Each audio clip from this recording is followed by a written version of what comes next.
guys are good. Hold on, here, I'll help you out. Sorry. Please don't mess up these ropes. These are the killer ropes. You know, we had to do some wheeling and dealing to get these ropes. We don't want to. Yeah. We brought out the good ropes for State of the Union, so.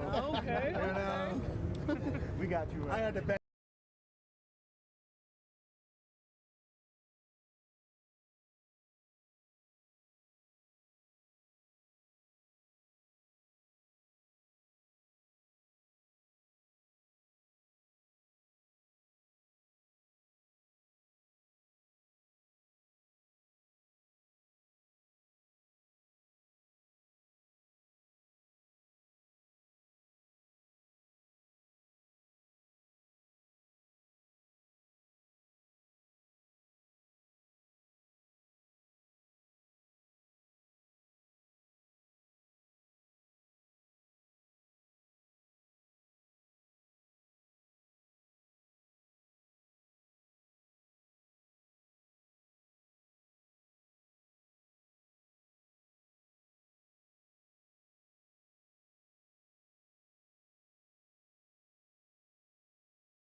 Okay. Okay, so maybe he went by Mark. We're already over there. Okay. Okay, but not now. So you're waiting for it also? No. For the show, yeah, that's me also. I'm here for the show. I'm taking the video. I think Oh, do we have to wait for him to leave as well? Is that the idea? Okay. Okay. Yeah, yeah. We don't know where he's going either. Okay. All right, I'll just wait to hear from you. Yeah. Thanks.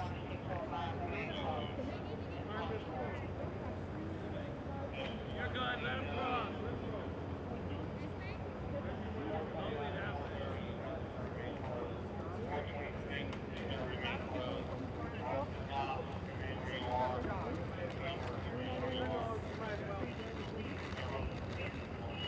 March 2020.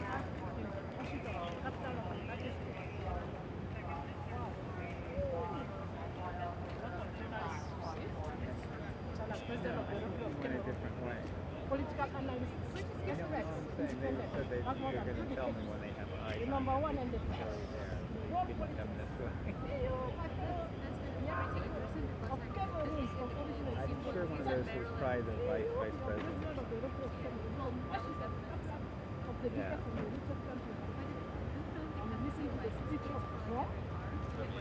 The number one.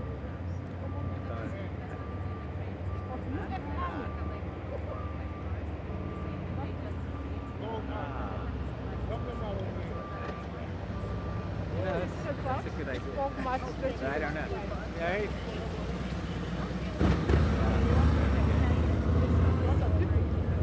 I have a feeling they let people cross.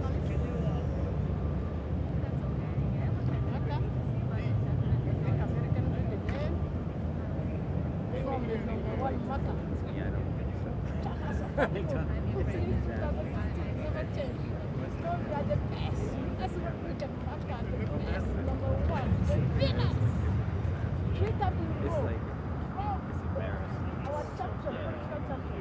and Big Johnson, also, It's awful. you are the best. But I've never seen a display like this. It's juvenile. Yeah, if you're going to be an idiot, do it behind closed doors. Anyway. No. Especially somebody who's been, saw a thing that did his grandmother or something, his brothers or something. Two of them died.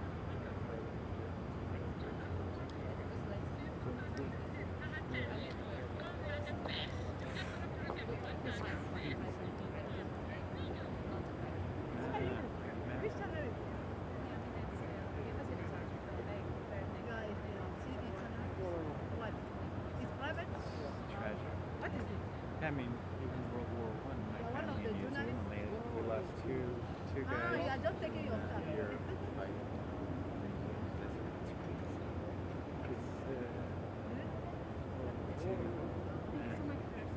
Sure. Yeah, no. Yeah. It's embarrassing. It's definitely embarrassing. I'm just. Yeah, I think that many people know what's going on there. Just like So sorry. I'm so embarrassed.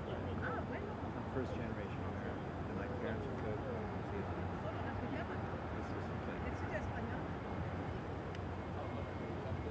Yeah, I think that there's no sense of all the cops, all the education. Wait around till the end. Yes, you do the show. But in the I go from I don't know what's going on. Nah. It's just TV. You make it look pretty, that's all. It's just. Yes. It's just an experience. Oh yeah, yeah. Yeah. It does not. He's the best, you know. He's the best. Everyone is there with the president. I was going to like sign. What would Jesus do? That's what we would say. His big themselves Christian, like not exceeding Christianity.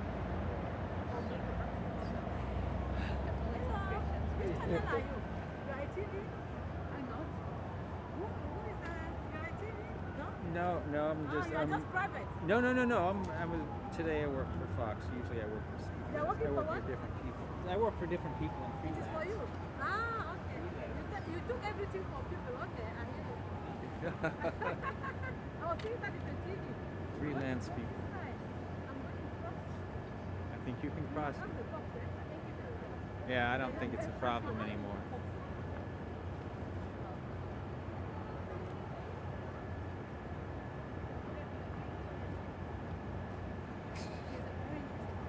Yeah, I think she's from Uganda. You can learn anything like that. Yeah. I speak some adjourns. Okay. Thank you so much. Thank you.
The joint session will come to order.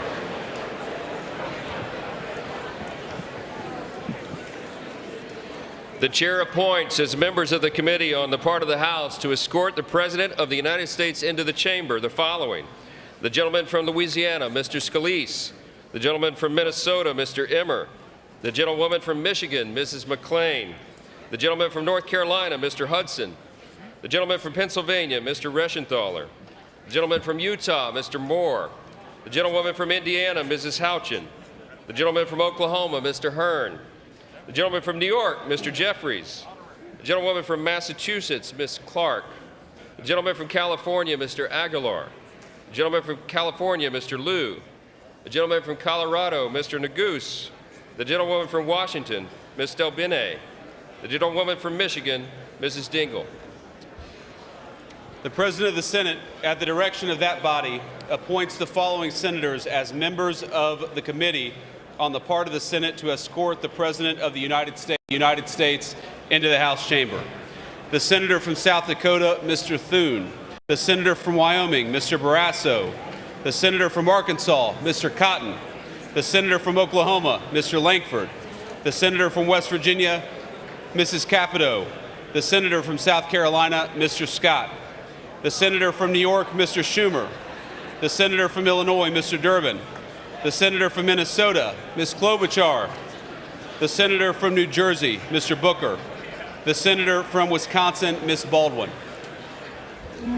The members of the escort committee will exit the chamber through the lobby doors.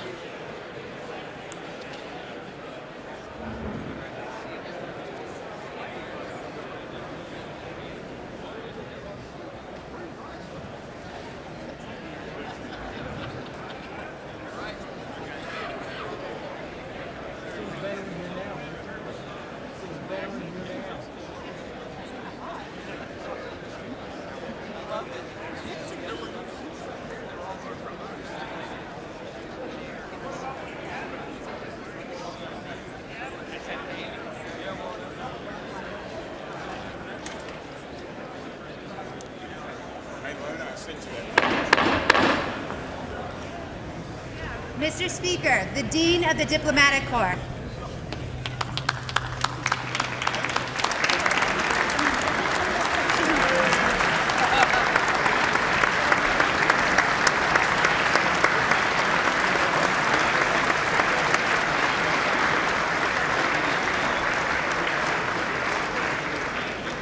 Mr. Speaker, Jonathan Jackson.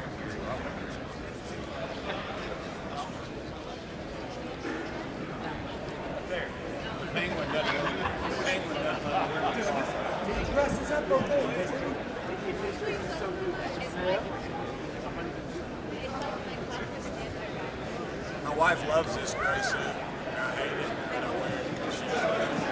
She'll see me on TV. I'm a blazer, man.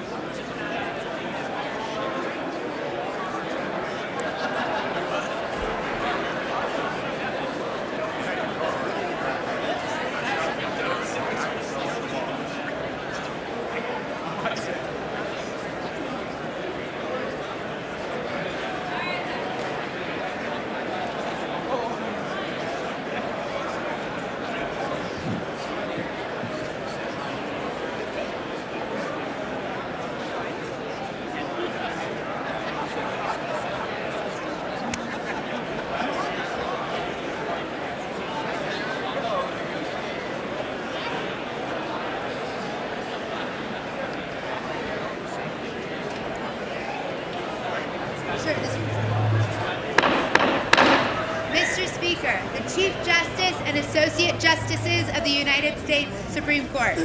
That's great.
Mr. Speaker, the President's Cabinet.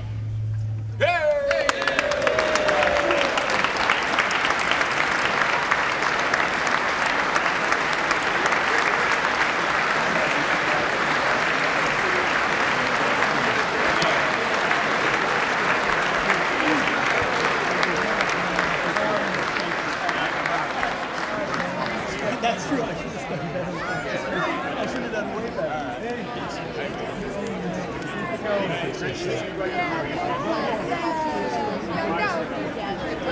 Secretary, can't wait to connect with you. We have so much fun.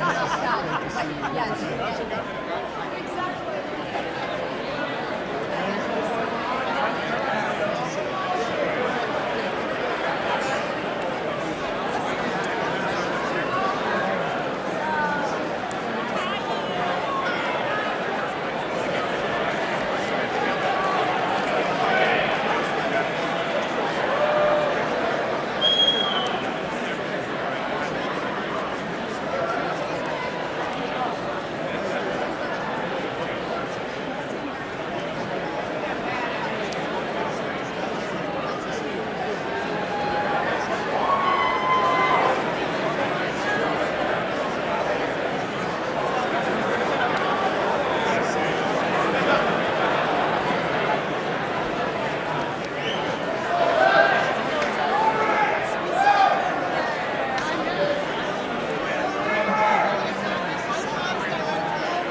Mr. Speaker, the President of the United States.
Thank you.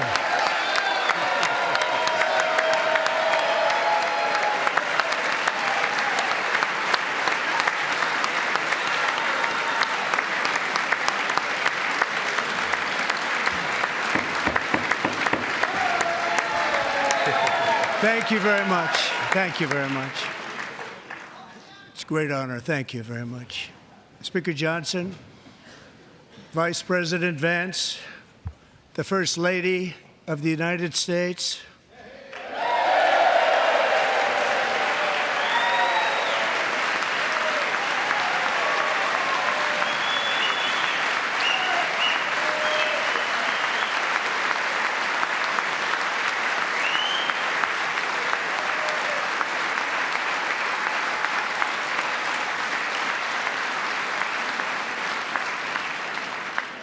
members of the United States Congress, thank you very much. And to my fellow citizens, America is back.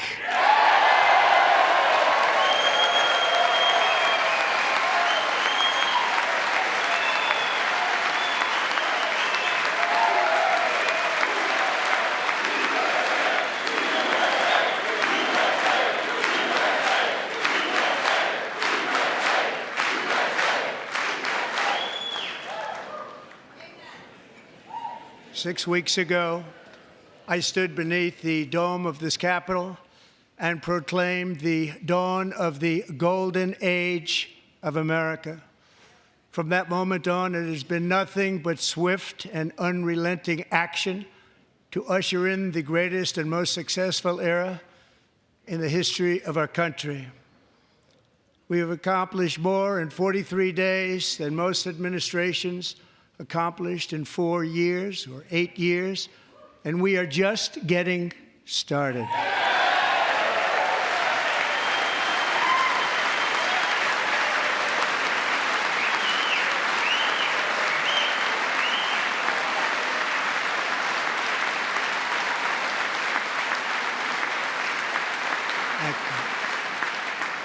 I return to this chamber tonight to report that America's momentum is back, our spirit is back, our pride is back, our confidence is back, and the American dream is surging bigger and better than ever before.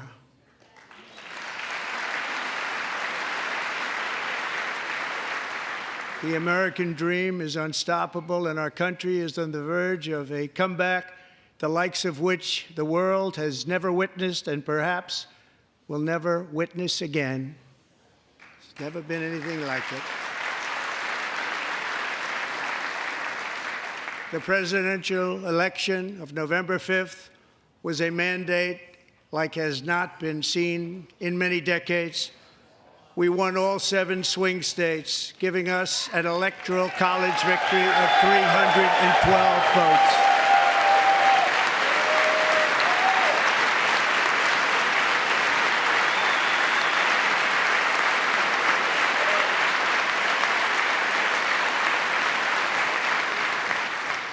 We won the popular vote by big numbers and won counties in our country.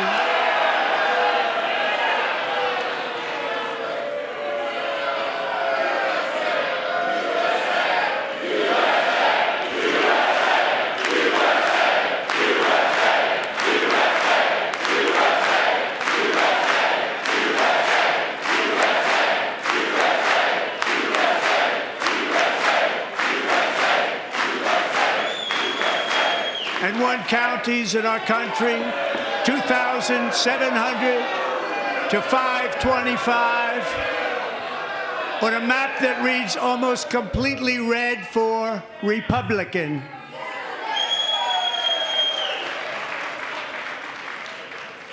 Now, for the first time in modern history, more Americans believe that our country is headed in the right direction than the wrong direction. In fact, it's an astonishing record, 27-point swing, the most ever.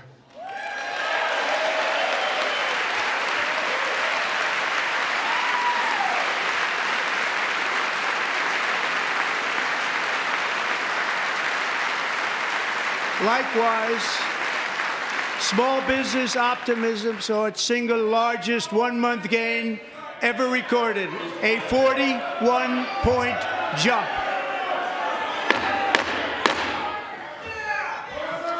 Members are directed to uphold and maintain decorum in the House and to cease any further disruptions. That's your warning.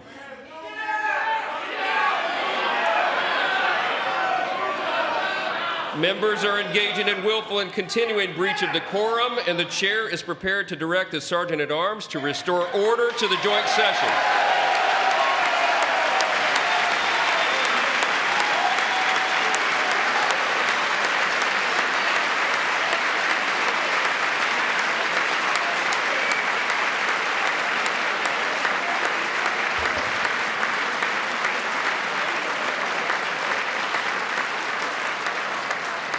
Mr. Green, take your seat. Take your seat, sir. Take your seat.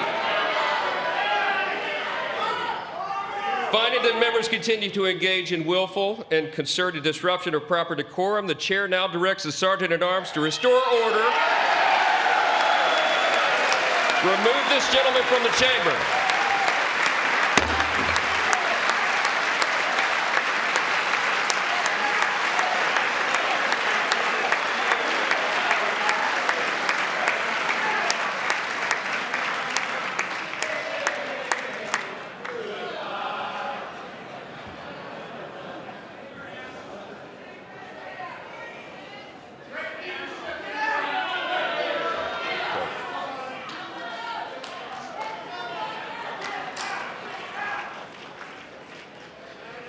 Members are directed to uphold and maintain decorum in the House.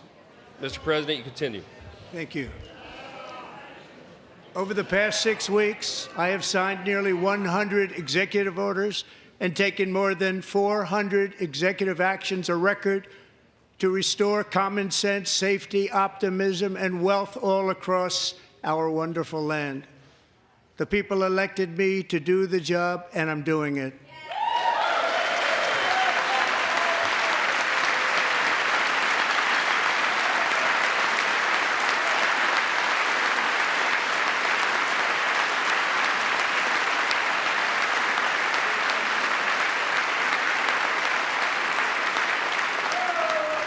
In fact, it has been stated by many that the first month of our presidency, it's our presidency, is the most successful in the history of our nation.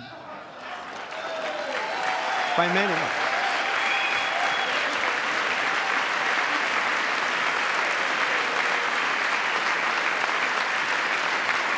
And what makes it even more impressive is that, do you know who number 2 is? George Washington. How about that? How about that? I don't know about that list, but we'll take it. Within hours of taking the oath of office, I declared a national emergency on our southern border, and I deployed the U.S. military and Border Patrol to repel the invasion of our country. And what a job they've done. As a result, illegal border crossings last month were by far the lowest ever recorded, ever.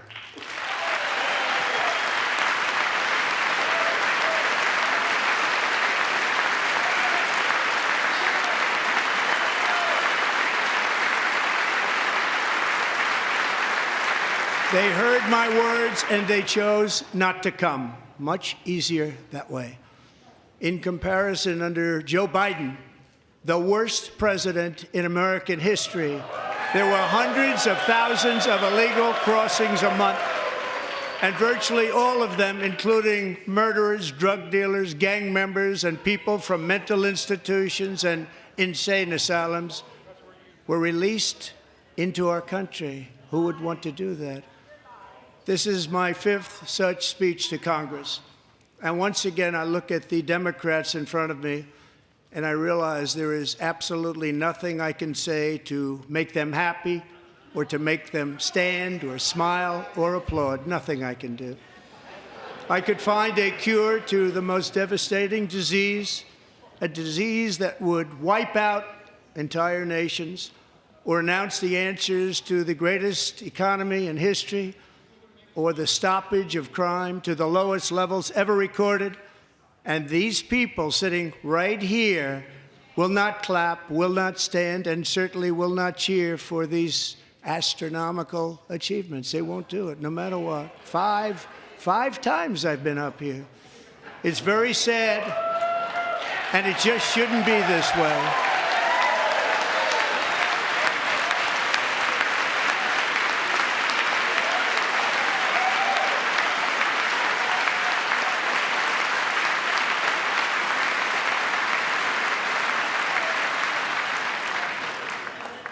So Democrats sitting before me, for just this one night, why not join us in celebrating so many incredible wins for America? For the good of our nation, let's work together and let's truly make America great again.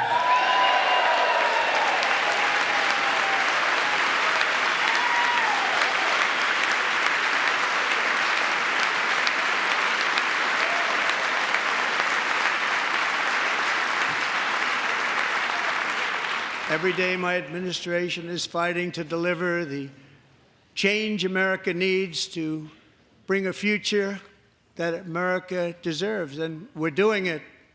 This is a time for big dreams and bold action.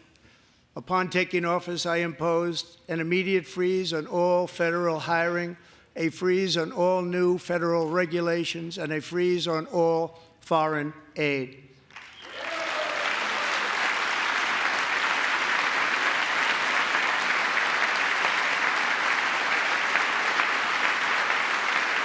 I terminated the ridiculous Green New Scam.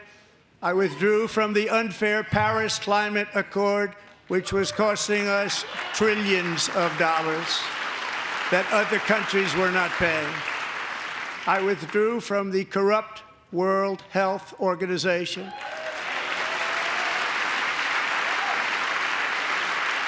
And I also withdrew from the anti-American UN Human Rights Council.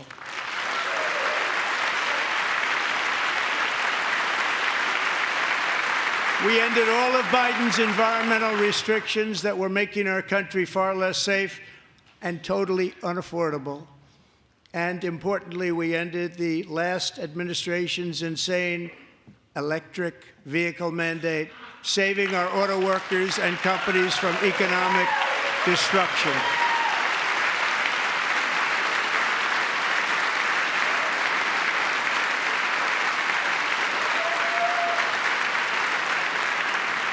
To unshackle our economy, I have directed that for every one new regulation, 10 old regulations must be eliminated, just like I did in my very successful first term.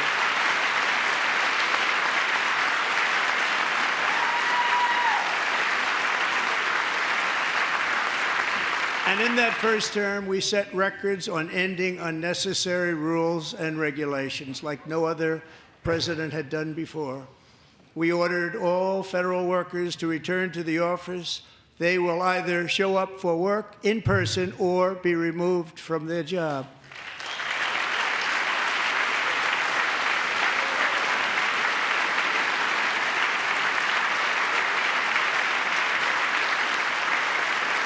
And we have ended weaponized government where, as an example, a sitting president is allowed to viciously prosecute his political opponent, like me. How did that work out? Not too good. Not too good.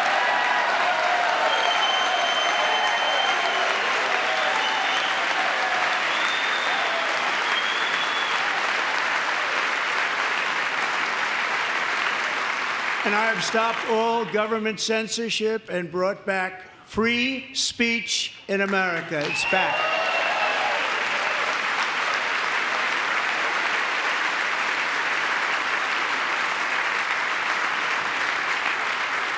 And 2 days ago, I signed an order making English the official language of the United States of America.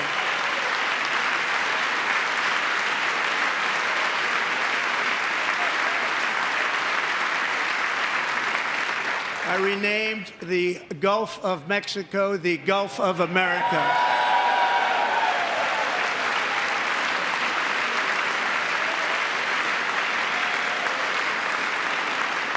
And likewise, I renamed, for a great president, William McKinley, Mount McKinley again. Beautiful Alaska. We love Alaska. We've ended the tyranny of so-called diversity, equity, and inclusion policies all across the entire federal government and indeed the private sector and our military. And our country will be woke no longer.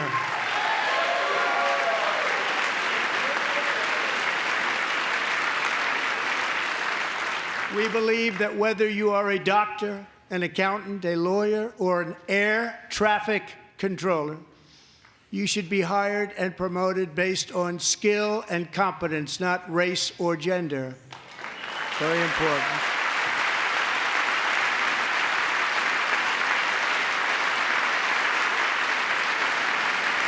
You should be hired based on merit. And the Supreme Court, in a brave and very powerful decision, has allowed us to do so. Thank you. Thank you very much. Thank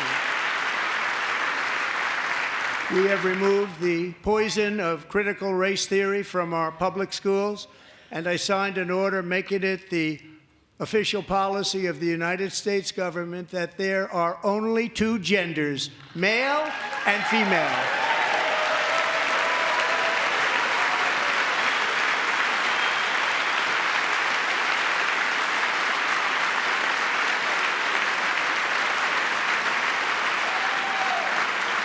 I also signed an executive order to ban men from playing in women's sports.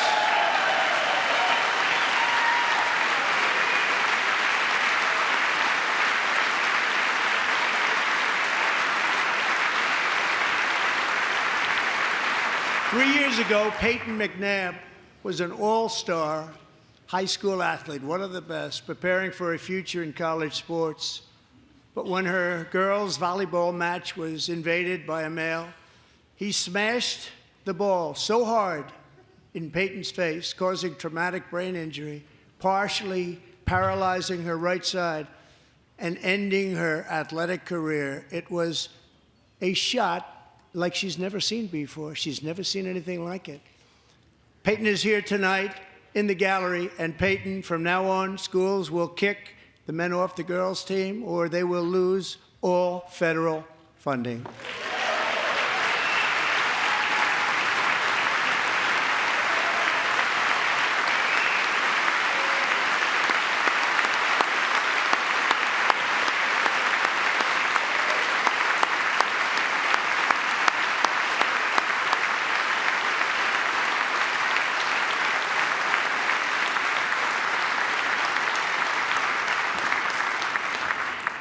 And if you really want to see numbers, just take a look at what happened in the women's boxing, weightlifting, track and field, swimming, or cycling, where a male recently finished a long-distance race 5 hours and 14 minutes ahead of a woman for a new record by 5 hours. Broke the record by 5 hours. It's demeaning for women, and it's very bad for our country. We're not going to put up with it any longer.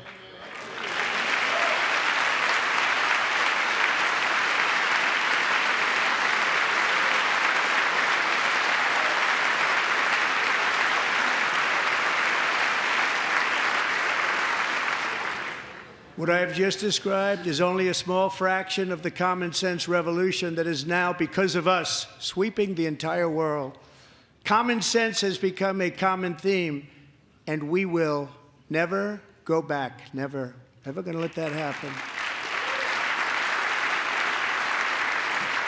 Among my very highest priorities is to rescue our economy and get dramatic and immediate relief to working families. As you know, we inherited from the last administration an economic catastrophe and an inflation nightmare. Their policies drove up energy prices, pushed up grocery costs, and drove the necessities of life out of reach for millions and millions of Americans. They've never had anything like it. We suffered the worst inflation in 48 years, but perhaps even in the history of our country. They're not sure. As president, I'm fighting every day to reverse this damage and make America affordable again.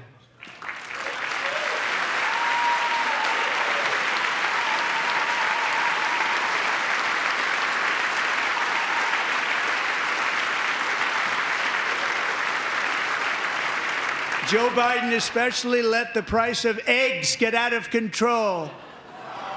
The egg price is out of control, and we're working hard to get it back down. Secretary, do a good job on that. You inherited a total mess from the previous administration. Do a good job.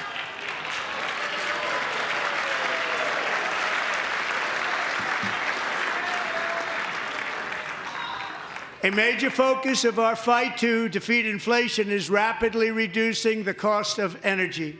The previous administration cut the number of new oil and gas leases by 95%, slowed pipeline construction to a halt, and closed more than 100 power plants. We are opening up many of those power plants right now.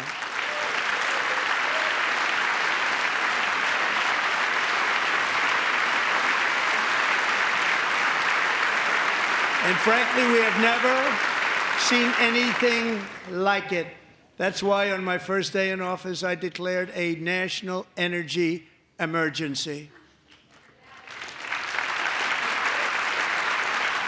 As you've heard me say many times, we have more liquid gold under our feet than any nation on earth, and by far. And now I fully authorize the most talented team ever assembled to go and get it. It's called Drill, Baby, Drill.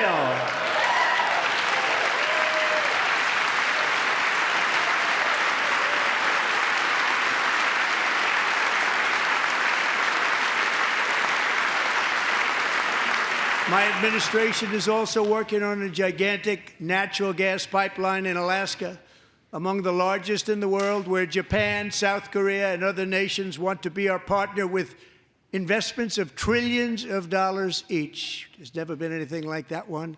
It will be truly spectacular. It's all set to go. The permitting is gotten. And later this week, I will also take historic action to dramatically expand production of critical minerals and rare earths here in the USA.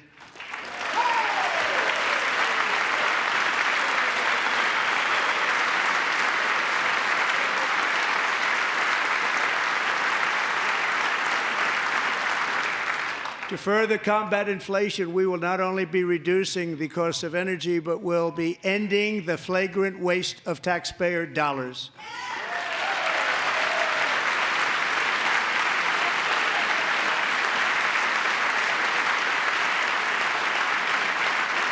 And to that end, I have created the brand new Department of Government Efficiency, DOGE.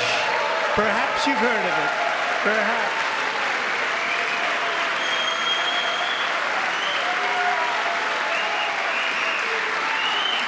Which is headed by Elon Musk, who is in the gallery tonight.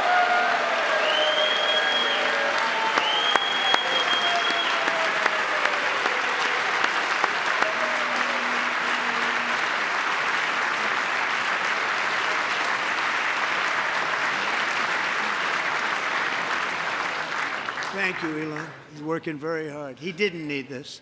He didn't need this. Thank you very much. We appreciate it. Everybody here, even this side, appreciates it, I believe. They just don't want to admit that. Just listen to some of the appalling waste we have already identified.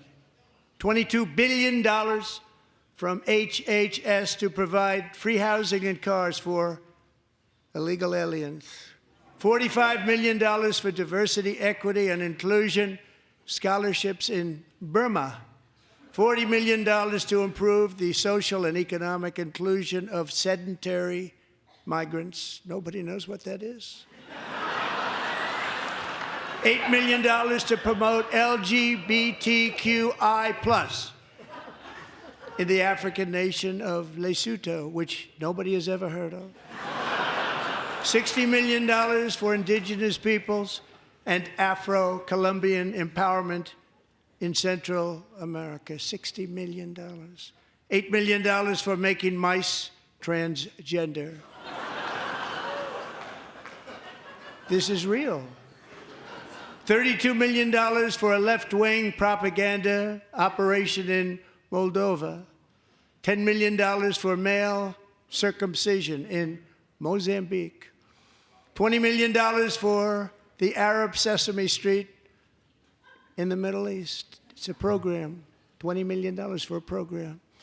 $1.9 billion to recently created Decarbonization of Homes Committee, headed up, and we know she's involved. Just at the last moment, the money was passed over by a woman named Stacey Abrams. Have you ever heard of her? A $3.5 million consulting contract for lavish fish monitoring. $1.5 million for voter confidence in Liberia. $14 million for social cohesion in Mali.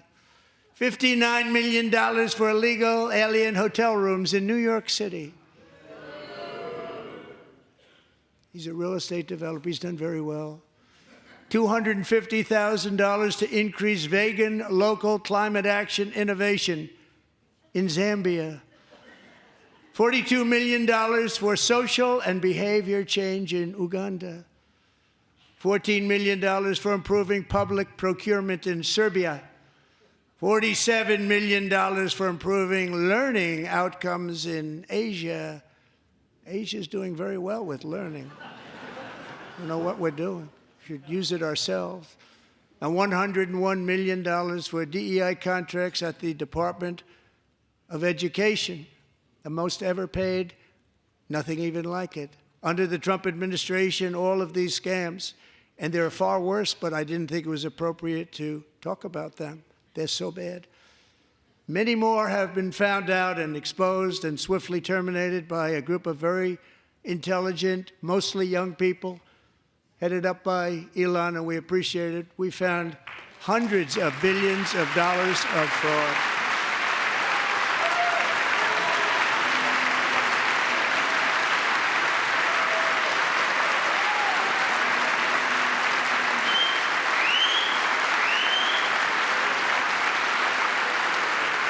And we've taken back the money and reduced our debt to fight inflation and other things. Taken back a lot of that money. We got it just in time. This is just the beginning. The Government Accountability Office, a federal government office, has estimated annual fraud of over $500 billion in our nation, and we are working very hard to stop it. We're going to. We're also identifying shocking levels of incompetence and probable fraud in the Social Security program for our seniors, and that our seniors and people that we love rely on. Believe it or not, government databases list 4.7 million Social Security members from people aged 100 to 109 years old.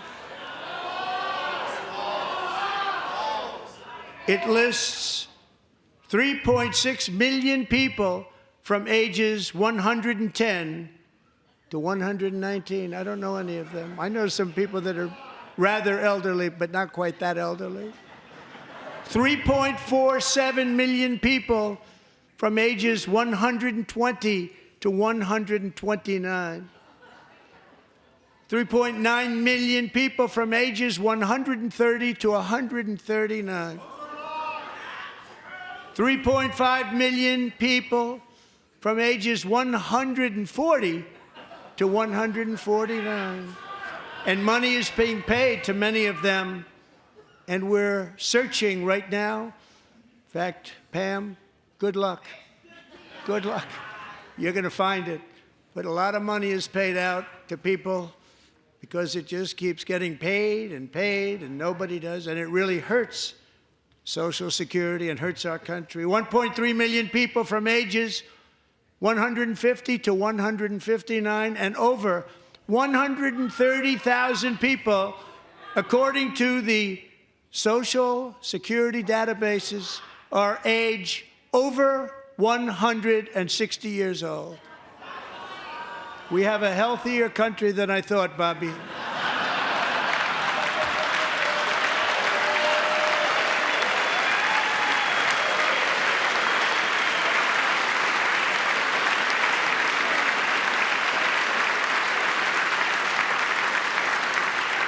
Including, to finish, 1,039 people between the ages of 220 and 229, one person between the age of 240 and 249, and one person is listed at 360 years of age. More than 100 years older than our country. But we're going to find out where that money's going, and it's not going to be pretty. By slashing all of the fraud, waste, and theft we can find, we will defeat inflation, bring down mortgage rates, lower car payments and grocery prices, protect our seniors, and put more money in the pockets of American families.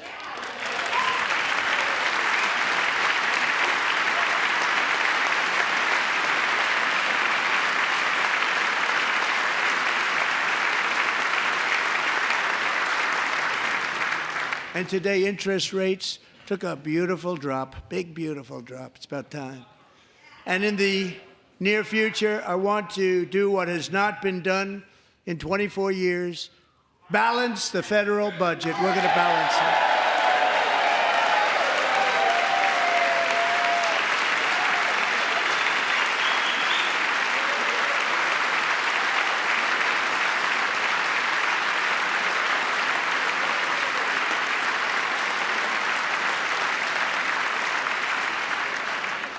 With that goal in mind, we have developed in great detail what we are calling the Gold Card, which goes on sale very, very soon.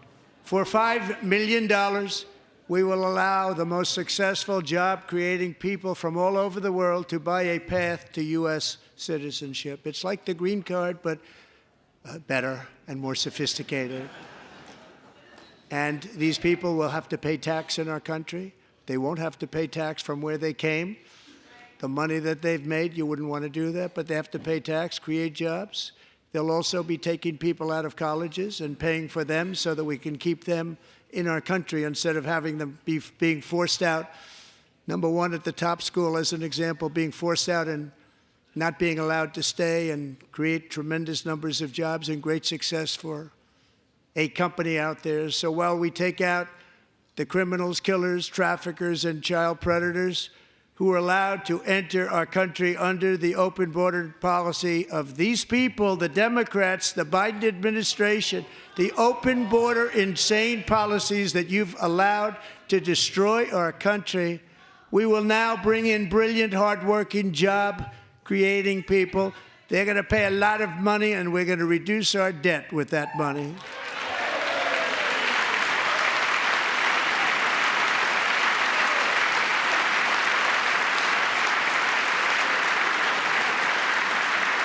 Americans have given us a mandate for bold and profound change.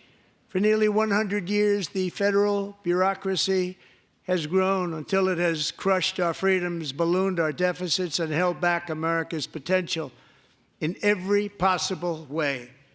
The nation founded by pioneers and risk-takers now drowns under millions and millions of pages of regulations and debt. Approvals that should take 10 days to get instead take 10 years, 15 years, and even 20 years before you're rejected. Meanwhile, we have hundreds of thousands of federal workers who have not been showing up to work. My administration will reclaim power from this unaccountable bureaucracy, and we will restore true democracy to America again.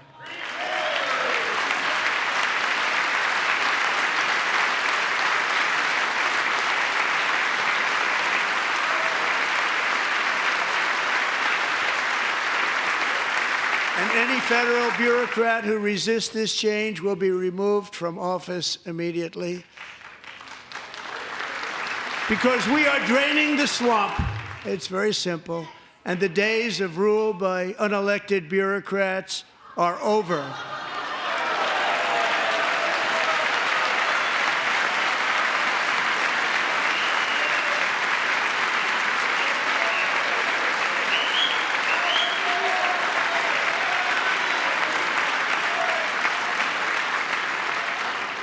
And the next phase of our plan to deliver the greatest economy in history is for this Congress to pass tax cuts for everybody. They're in there. They're waiting for you to vote.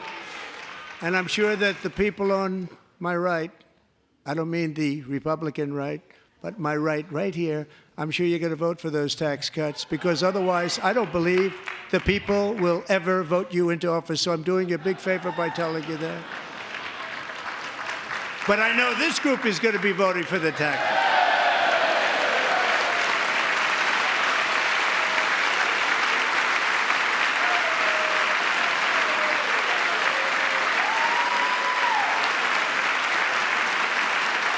Thank you. It's a very, very big part of our plan. We had tremendous success in our first term with it. A very big part of our plan. We're seeking permanent income tax cuts all across the board. And to get urgently needed relief to Americans hit especially hard by inflation, I'm calling for no tax on tips, no tax on overtime, and no tax on Social Security benefits for our great seniors.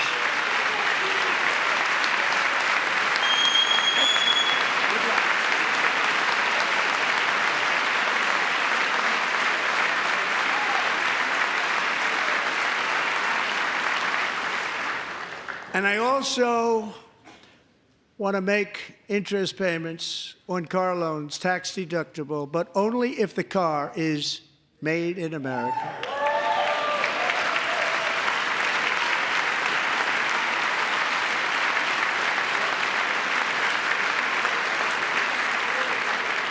And by the way, we're going to have growth in the auto industry like nobody's ever seen. Plants are opening up all over the place. Deals are being made. Never seen. That's a combination of the election win and tariffs. It's a beautiful word, isn't it? That, along with our other policies, will allow our auto industry to absolutely boom. It's going to boom. Spoke to the majors today, all three, the top people, and they're so excited. In fact, already numerous car companies have announced that they will be building massive automobile plants in America, with Honda just announcing a new plant in Indiana, one of the largest anywhere in the world.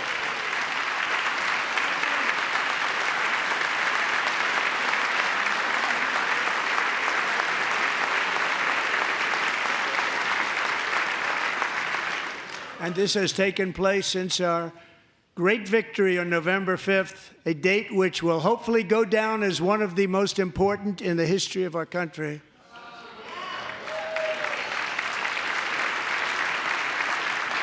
In addition, as part of our tax cuts, we want to cut taxes on domestic production and all manufacturing.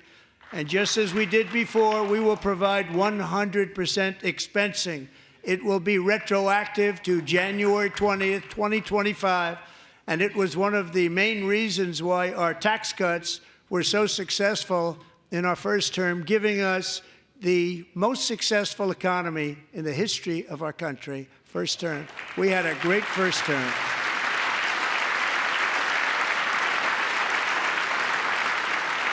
If you don't make your product in America, however, under the Trump administration, you will pay a tariff, and in some cases, a rather large one. Other countries have used tariffs against us for decades, and now it's our turn to start using them against those other countries. On average, the European Union, China, Brazil, India, Mexico, and Canada, have you heard of them? And countless other nations charge us tremendously higher tariffs than we charge them. It's very unfair. India charges us auto tariffs higher than 100%. China's average tariff on our products is twice what we charge them. And South Korea's average tariff is 4 times higher. Think of that, 4 times higher. And we give so much help militarily and in so many other ways to South Korea, but that's what happens. This is happening by friend and foe. This system is not fair to the United States and never was, and so on April 2nd, I wanted to make it April 1st, but I didn't want to be accused of April Fool's Day. That's not, just one day was cost us a lot of money. But we're going to do it in April. I'm a very superstitious person. April 2nd, reciprocal tariffs kick in. And whatever they tariff us, other countries, we will tariff them. That's reciprocal, back and forth. Whatever they tax us, we will tax them. If they do non-monetary tariffs to keep us out of their market, then we will do non-monetary barriers to keep them out of our market. There's a lot of that, too. They don't even allow us in their market. We will take in trillions and trillions of dollars and create jobs like we have never seen before. I did it with China, and I did it with others, and the Biden administration couldn't do anything about it because there was so much money they couldn't do anything about it. We have been ripped off for decades by nearly every country on earth, and we will not let that happen any longer.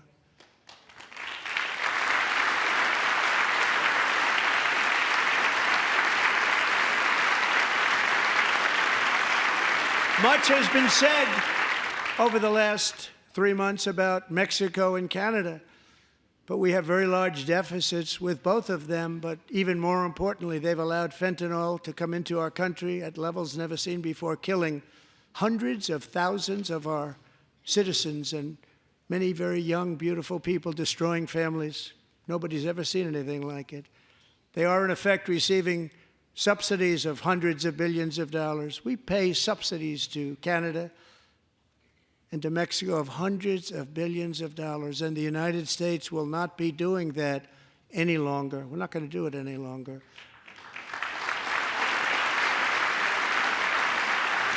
Thanks to our America First policies we're putting into place, we have had $1.7 trillion of new investment in America in just the past few weeks. The combination of the election and our economic policies that people of SoftBank, one of the most brilliant anywhere in the world, announced a $200 billion investment. OpenAI and Oracle, Larry Ellison, announced $500 billion investment, which they wouldn't have done if Kamala had won. Apple announced $500 billion investment. Tim Cook called me. He said, I cannot spend it fast enough. It's going to be much higher than that, I believe. They'll be building their plants here instead of in China. And just yesterday, Taiwan Semiconductor, the biggest in the world, most powerful in the world, has a tremendous amount, 97% of the market, announced a $165 billion investment to build the most powerful chips on earth right here in the USA.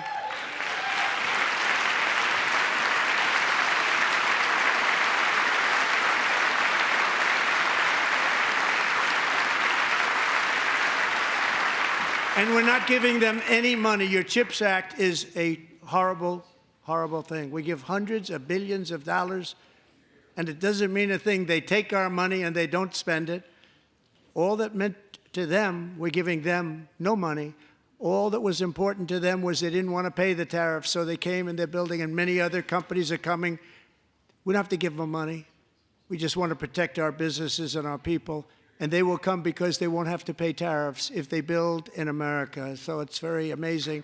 You should get rid of the CHIP Act, and whatever's left over, Mr. Speaker, you should use it to reduce debt or any other reason you want to.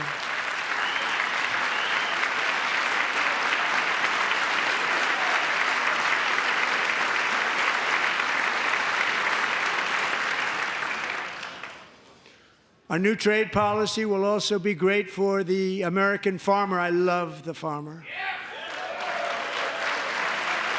Who will now be selling into our home market, the USA, because nobody is going to be able to compete with you.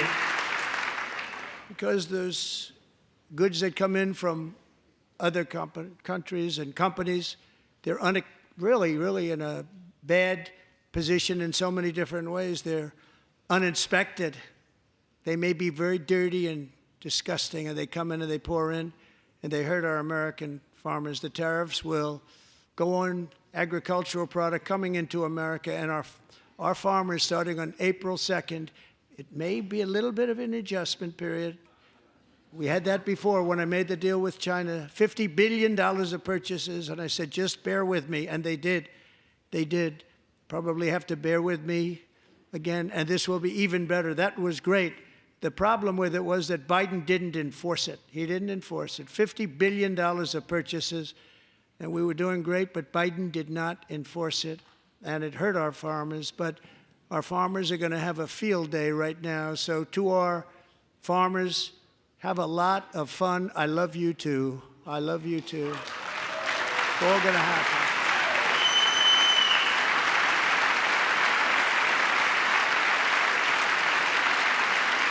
And I have also imposed a 25% tariff on foreign aluminum, copper, lumber, and steel, because if we don't have, as an example, steel and lots of other things, we don't have a military, and frankly, we just won't have a country very long. Here today is a proud American steelworker, fantastic person from Decatur, Alabama, Jeff Denard. Has been working at the same steel plant for 27 years in a job that has allowed him to serve as the captain of his local volunteer fire department, raise 7 children with his beautiful wife, Nicole, and over the years provide a loving home for more than 40 foster children. So great, Jeff.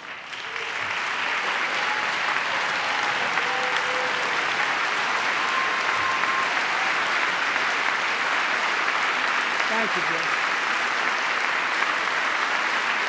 Thank you, Jeff.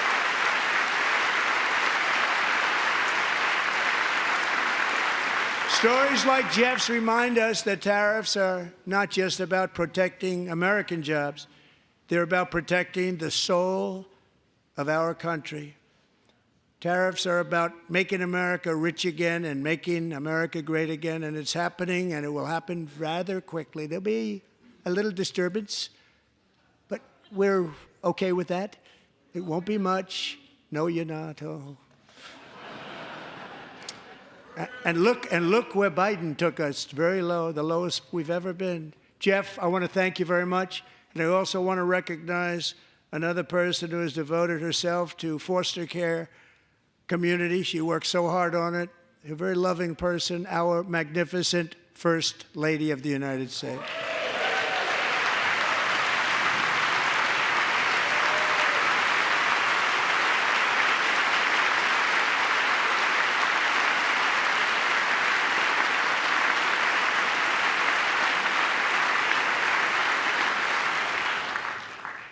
Melania's work has yielded incredible results, helping prepare our nation's future leaders as they enter the workforce.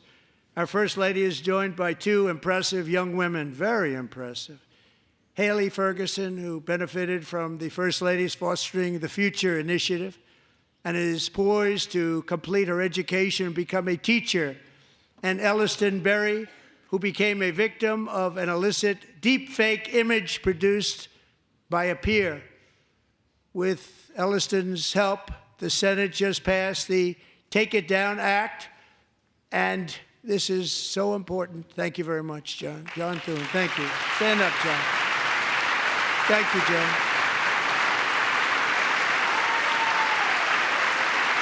Thank you all very much.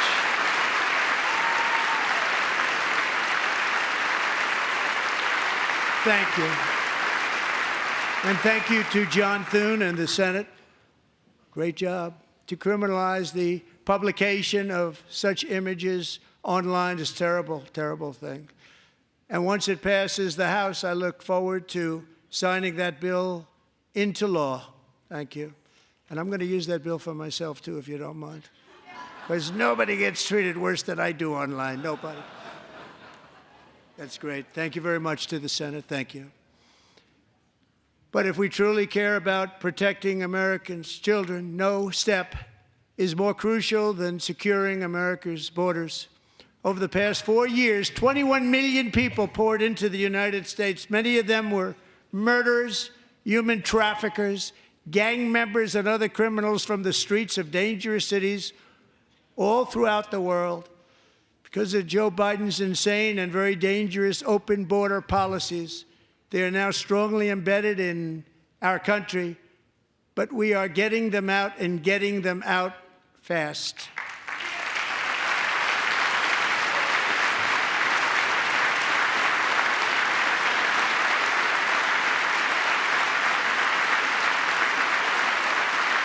And I want to thank Tom Homan and Christy. I want to thank you and Paul of Border Patrol.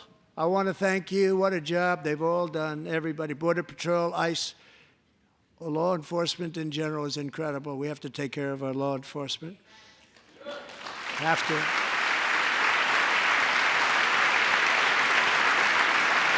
Last year,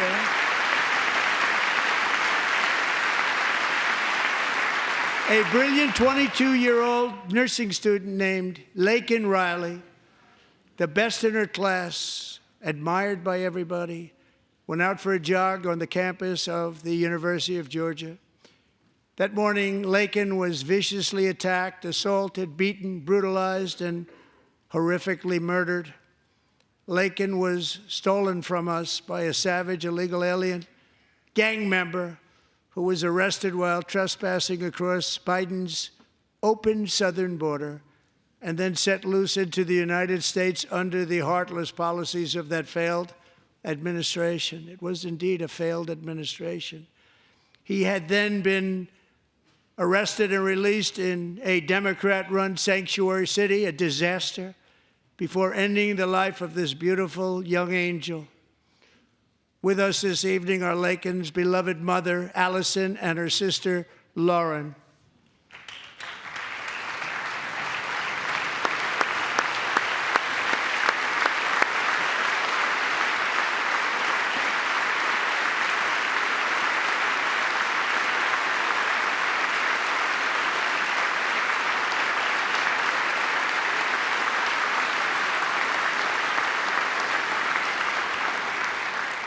Last year, I told Laken's grieving parents that we would ensure their daughter would not have died in vain.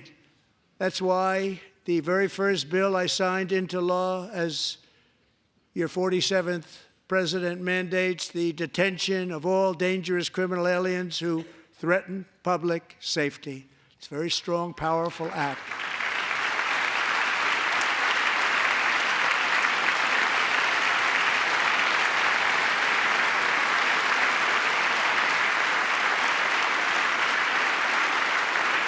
It's called the Laken-Riley Act. So Allison and Lauren, America will never, ever forget our beautiful Laken Hope Riley.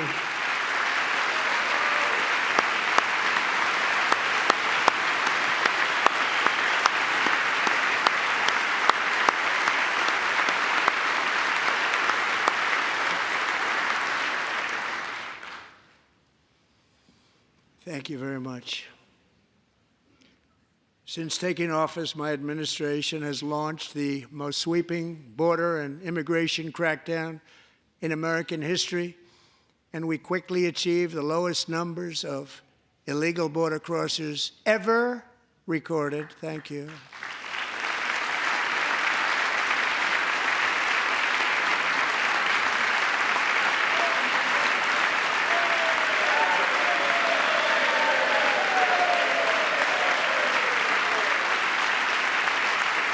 The media and our friends in the Democrat Party kept saying we needed new legislation, we must have legislation to secure the border. But it turned out that all we really needed was a new president.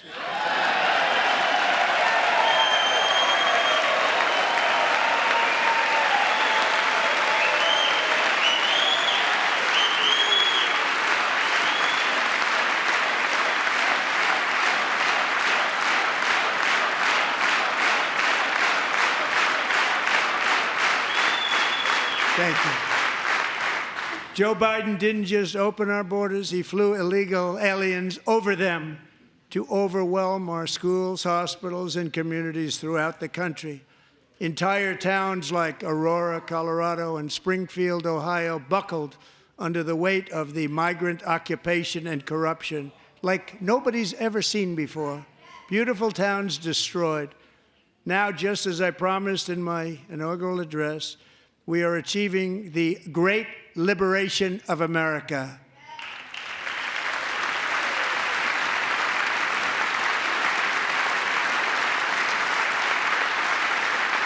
But there still is much work to be done. Here tonight is a woman I have gotten to know, Alexis Nungary from Houston. Wonderful woman. Last June, Alexis's 12-year-old daughter, her precious Jocelyn, walked to a nearby convenience store. She was kidnapped, tied up, assaulted for 2 hours under a bridge, and horrifically murdered.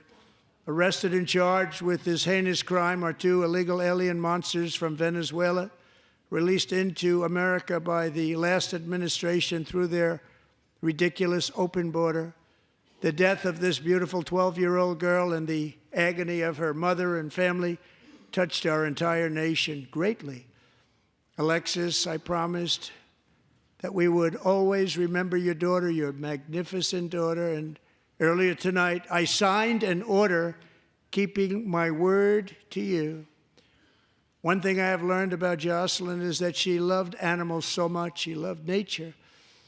Across Galveston Bay, from where Jocelyn lived in Houston, you will find a magnificent national wildlife refuge, a pristine, peaceful, 34,000-acre sanctuary for all of God's creatures on the edge of the Gulf of America.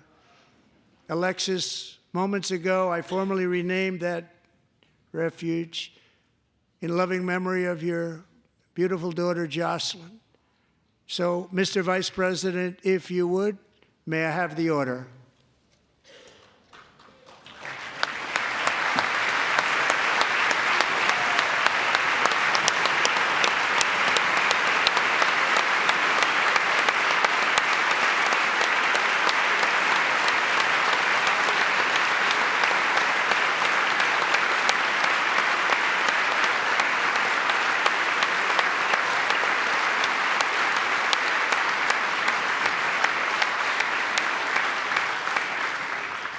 Thank you very much. All 3 savages charged with Jocelyn and Lakin's murders were members of the Venezuelan prison gang, the toughest gang, they say, in the world, known as Tren de Aragua. 2 weeks ago, I officially designated this gang, along with MS-13 and the bloodthirsty Mexican drug cartels, as foreign terrorist organizations.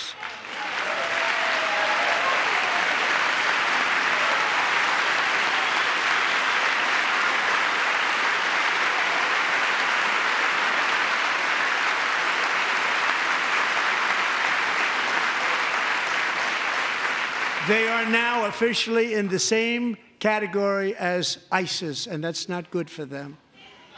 Countless thousands of these terrorists were welcomed into the U.S. by the Biden administration. But now every last one will be rounded up and forcibly removed from our country, or, if they're too dangerous, put in jails, standing trial in this country, because we don't want them to come back ever.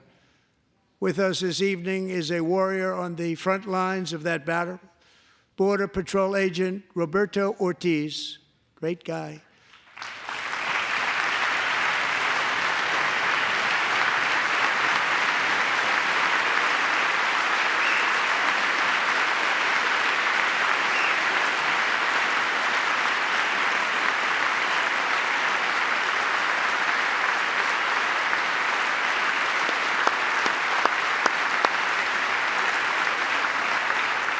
In January, Roberto and another agent were patrolling by the Rio Grande near an area known as Cartel Island. Doesn't sound too nice to me. When heavily armed gunmen started shooting at them. Roberto saw that his partner was totally exposed, at great danger, and he leapt into action, returning fire and providing crucial seconds for his fellow agent to seek safety, just barely. I have some of the prints of that event, and it was not good. Agent Ortiz, we salute you for your great courage and for your line of fire that you took and for the bravery that you showed. We honor you, and we will always honor you. Thank you, Roberto, very much.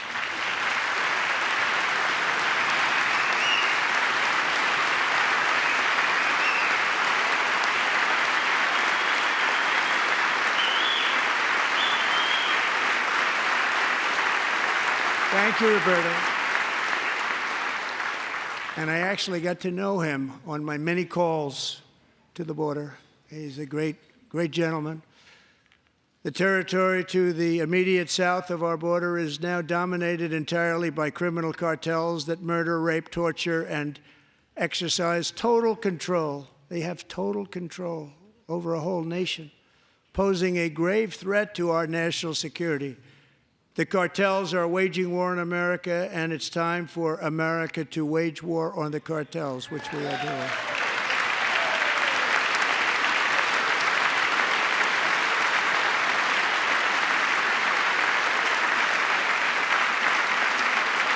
Five nights ago, Mexican authorities, because of our tariff policies being imposed on them, think of this, handed over to us 29 of the biggest cartel leaders in their country. That has never happened before. They want to make us happy. First time ever. But we need Mexico and Canada to do much more than they've done, and they have to stop the fentanyl and drugs pouring into the USA. They're going to stop it. I have sent Congress a detailed funding request laying out exactly how we will eliminate these threats to protect our homeland and complete the largest deportation operation in American history, larger even than current record holder, President Dwight D. Eisenhower, a moderate man, but someone who believed very strongly in borders. Americans expect Congress to send me this funding without delay so I can sign it into law. So, Mr. Speaker, John Thune, both of you, I hope you're going to be able to do that, Mr. Speaker. Thank you. Mr. Leader, thank you. Thank you very much. And let's get it to me. I'll sign it so fast, you won't even believe it.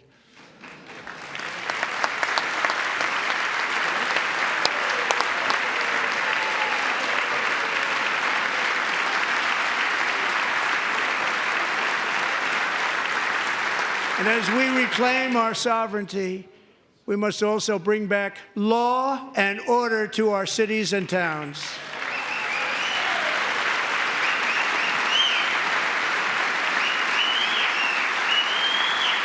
In recent years, our justice system has been turned upside down by radical left lunatics. Many jurisdictions virtually ceased enforcing the law against dangerous repeat offenders while weaponizing law enforcement against political opponents like me. My administration has acted swiftly and decisively to restore fair, equal, and impartial justice under the constitutional rule of law, starting at the FBI and the DOJ. Pam, good luck. Cash, wherever you may be, good luck. Good luck. Pam Bondi.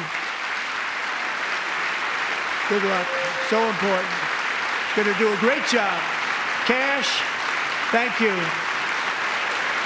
Thank you, Cash.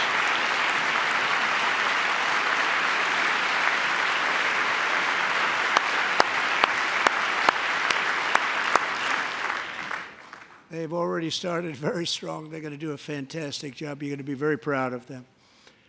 We're also once again giving our police officers the support, protection, and respect they so dearly deserve. They have to get it. They have such a hard, dangerous job, but we're going to make it less dangerous. The problem is the bad guys don't respect the law, but they're starting to respect it, and they soon will respect it. This also includes our great fire departments throughout the country. Our firemen and women are unbelievable people, and I will never forget them. And besides that, they voted for me in record numbers, so I have no choice.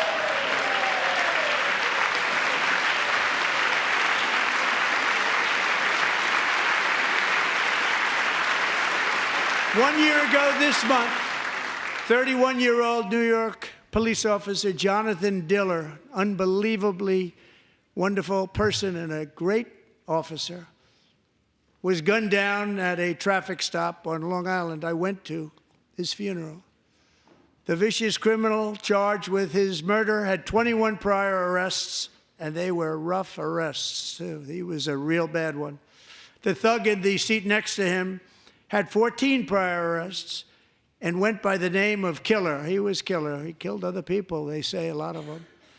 I attended Officer Diller's service, and when I met his wife and one-year-old son, Ryan, it was very inspirational, actually.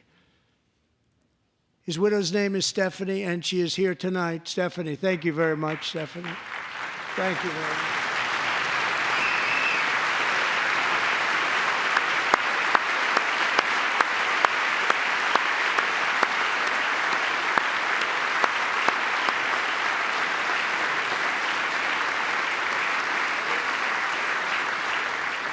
Stephanie, we're going to make sure that Ryan knows his dad was a true hero, New York's finest, and we're going to get these cold-blooded killers and repeat offenders off our streets, and we're going to do it fast. Got to stop it. They get out with 28 arrests. They push people into subway trains. They hit people over the head, back of the head with baseball bats. We got to get them out of here. I've already signed an executive order requiring a mandatory death penalty for anyone who murders a police officer, and tonight I'm asking Congress to pass that policy into permanent law.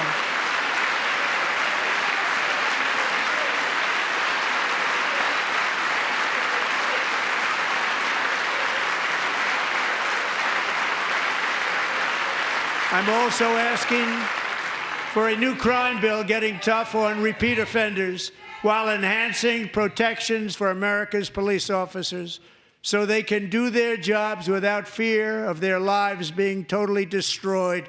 They don't want to be killed. We're not going to let them be killed. Joining us in the gallery tonight is a young man who truly loves our police. His name is DJ Daniel. He is 13 years old, and he has always dreamed of becoming a police officer.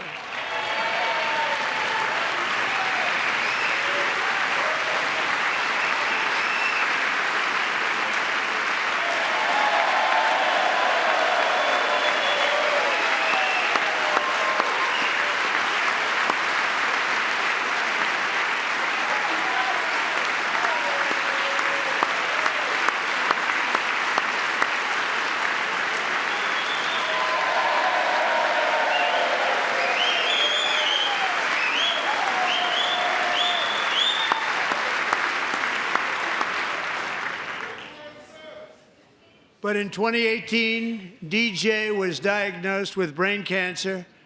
The doctors gave him 5 months at most to live. That was more than 6 years ago.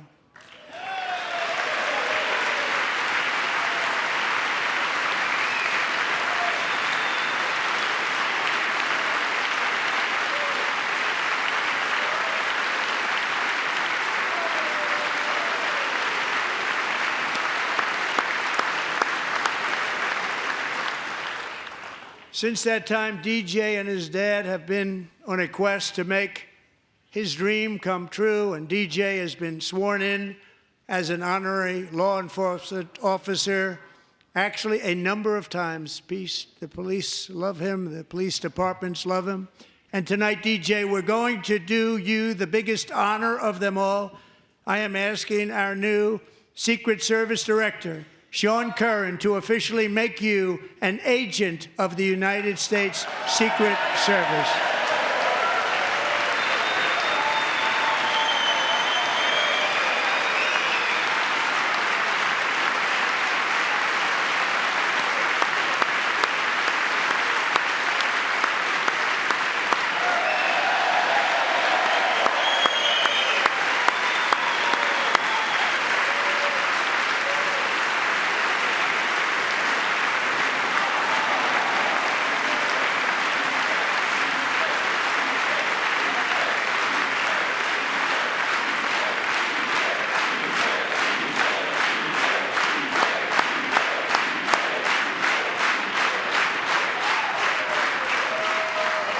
Thank you, DJ.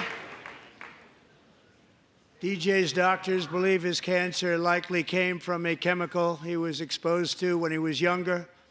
Since 1975, rates of child cancer have increased by more than 40%. Reversing this trend is one of the top priorities for our new presidential commission to make America healthy again, chaired by our new Secretary of Health and Human Services, Robert F. Kennedy, Jr.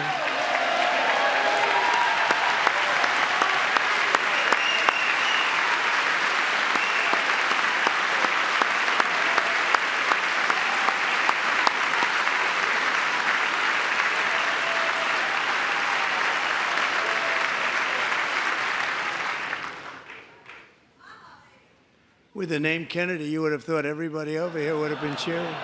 How quickly they forget.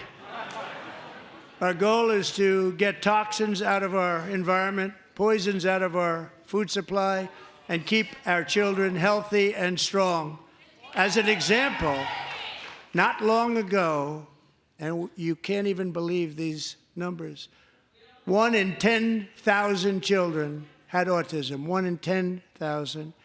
And now it's 1 in 36. There's something wrong, 1 in 36. Think of that. So we're going to find out what it is, and there's nobody better than Bobby and all of the people that are working with you. You have the best to figure out what is going on. Okay, Bobby, good luck. It's a very important job. Thank you. Good job.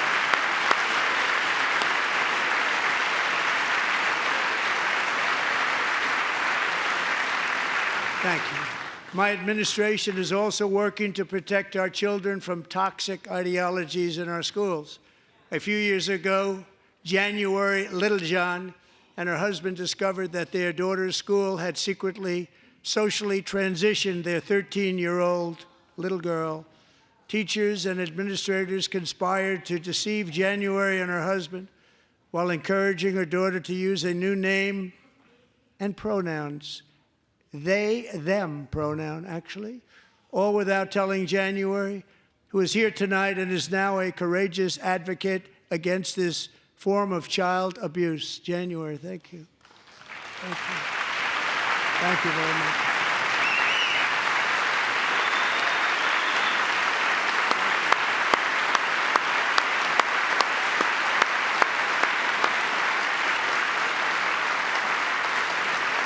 Thank you. Stories like this are why, shortly after taking office, I signed an executive order banning public schools from indoctrinating our children with transgender ideology.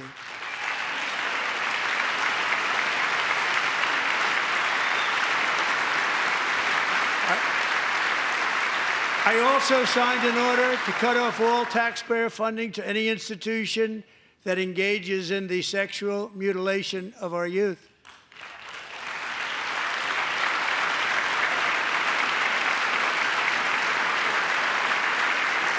And now I want Congress to pass a bill permanently banning and criminalizing sex changes on children and forever ending the lie that any child is trapped in the wrong body. This is a big lie.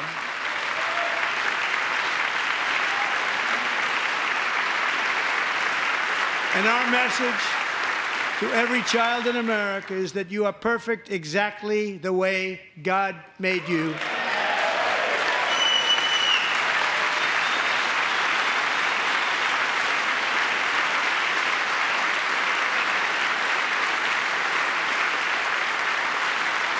Because we're getting wokeness out of our schools and out of our military, and it's already out, and it's out of our society. We don't want it. Wokeness is trouble. Wokeness is bad. It's gone. It's gone. And we feel so much better for it, don't we? Don't we feel better?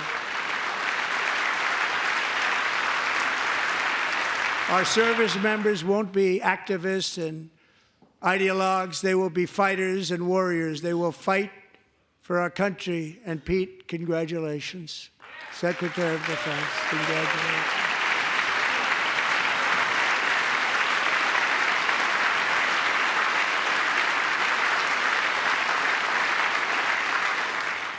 And he's not big into the woke movement, I can tell you. I know him well. I am pleased to report that in January, the U.S. Army had its single best recruiting month in 15 years, and that all armed services are having among the best recruiting results ever in the history of our services. What a difference.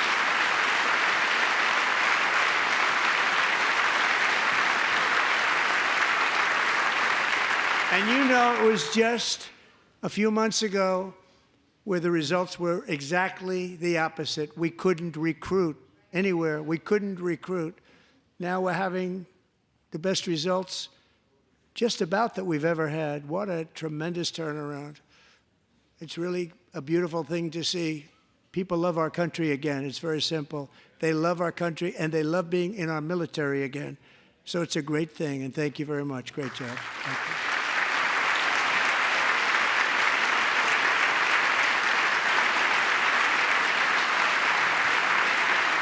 We're joined tonight by a young man, Jason Hartley, who knows the weight of that call of duty. Jason's father, grandfather, and great-grandfather all wore the uniform. Jason tragically lost his dad, who was also a Los Angeles County Sheriff's deputy when he was just a boy, and now he wants to carry on the family legacy of service. Jason is a senior in high school, a 6-letter varsity athlete, a really good athlete, they say, a brilliant student with a 4.46, that's good, GPA. And his greatest dream is to attend the U.S. Military Academy at West Point.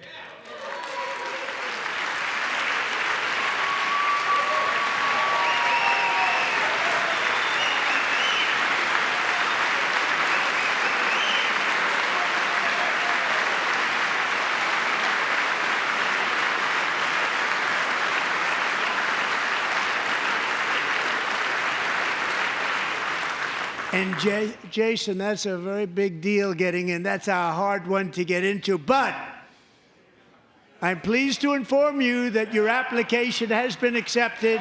You will soon be joining the Corps of Cadets.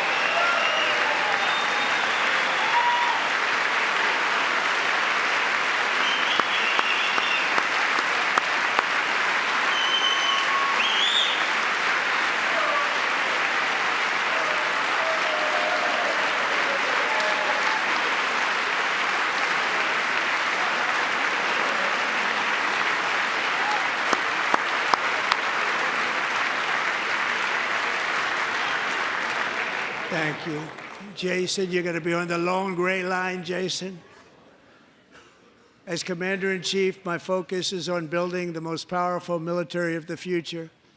As a first step, I'm asking Congress to fund a state-of-the-art Golden Dome missile defense shield to protect our homeland, all made in the USA.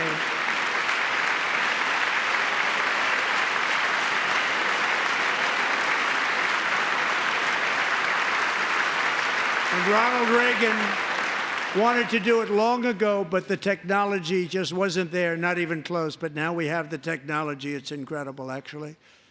And other places, they have it. Israel has it. Other places have it. And the United States should have it too, right, Tim, right? They should have it too. So I want to thank you. But it's a very, very important. This is a very dangerous world. We should have it. We want to be protected, and we're going to protect our citizens like never before. To boost our defense industrial base, we are also going to resurrect the American shipbuilding industry, including commercial shipbuilding and military shipbuilding.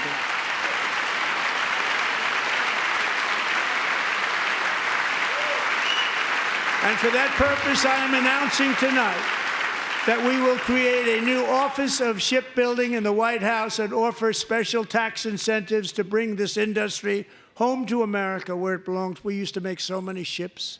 We don't make them anymore very much, but we're going to make them very fast, very soon. It will have a huge impact. To further enhance our national security, my administration will be reclaiming the Panama Canal, and we've already started doing it.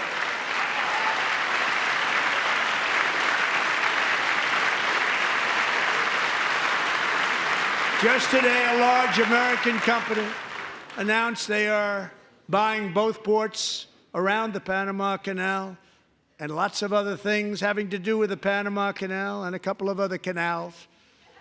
The Panama Canal was built by Americans for Americans, not for others, but others could use it. But it was built at tremendous cost of American blood and treasure. 38,000 workers died building the Panama Canal. They died of malaria. They died of snake bites and mosquitoes. Not a nice place to work. They paid them very highly to go there, knowing there was a 25% chance that they would die. The most expensive project also that was ever built in our country's history, if you bring it up to modern day costs. It was given away by the Carter administration for $1, but that agreement has been violated very severely. We didn't give it to China. We gave it to Panama, and we're taking it back.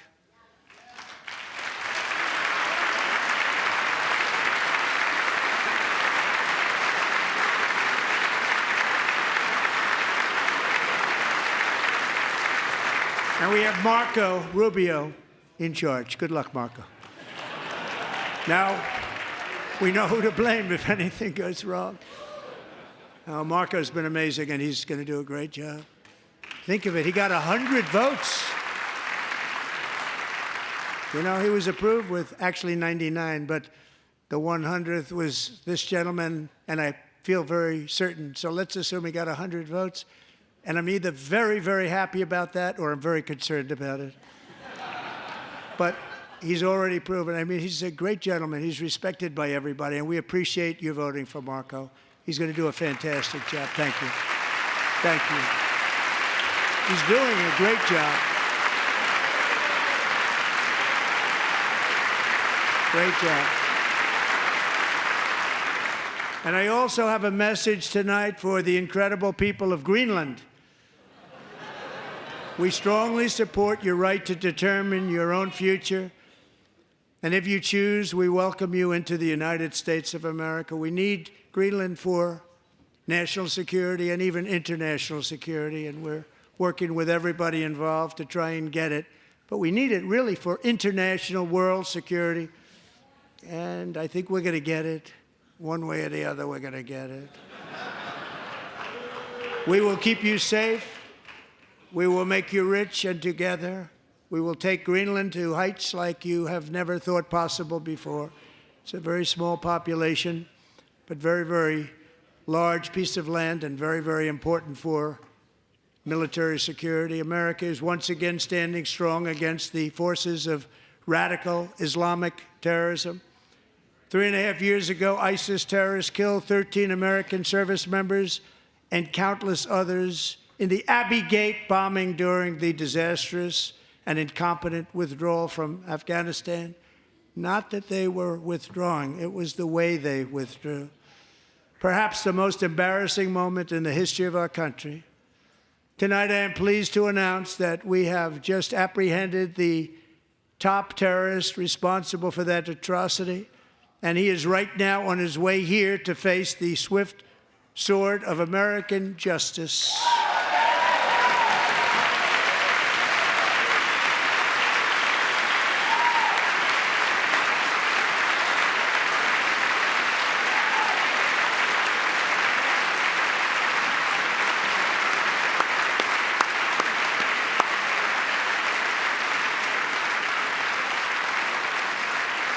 And I want to thank especially the government of Pakistan for helping arrest this monster. This was a very momentous day for those 13 families who I actually got to know very well, most of them, whose children were murdered, and the many people that were so badly, over 42 people, so badly injured on that fateful day in Afghanistan. What a horrible day. Such incompetence was shown that when Putin saw what happened, I guess he said, wow, maybe this is my chance. That's how bad it was. Should have never happened. Grossly incompetent people. I spoke to many of the parents and loved ones, and they're all in our hearts tonight. Just spoke to them on the phone. We had a big call. Every one of them called, and Everybody was on the line, and they did nothing but cry with happiness. They were very happy, as happy as you can be under those circumstances. Their child, brother, sister, son, daughter was killed for no reason whatsoever. In the Middle East, we're bringing back our hostages from Gaza. In my first term, we achieved one of the most groundbreaking peace agreements in generations, the Abraham Accords.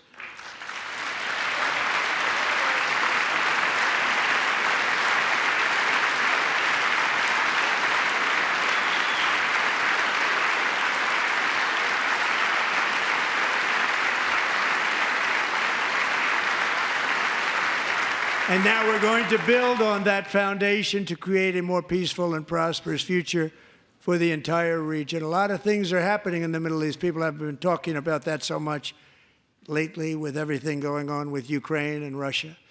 But a lot of things are happening in the Middle East. It's a rough neighborhood, actually. I'm also working tirelessly to end the savage conflict in Ukraine. Millions of Ukrainians and Russians have been needlessly killed or wounded in this horrific and brutal conflict with no end in sight. The United States has sent hundreds of billions of dollars to support Ukraine's defense with no security, with no anything.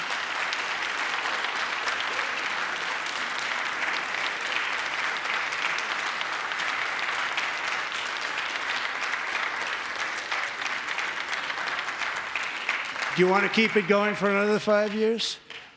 Yeah, you would say Pocahontas says yes.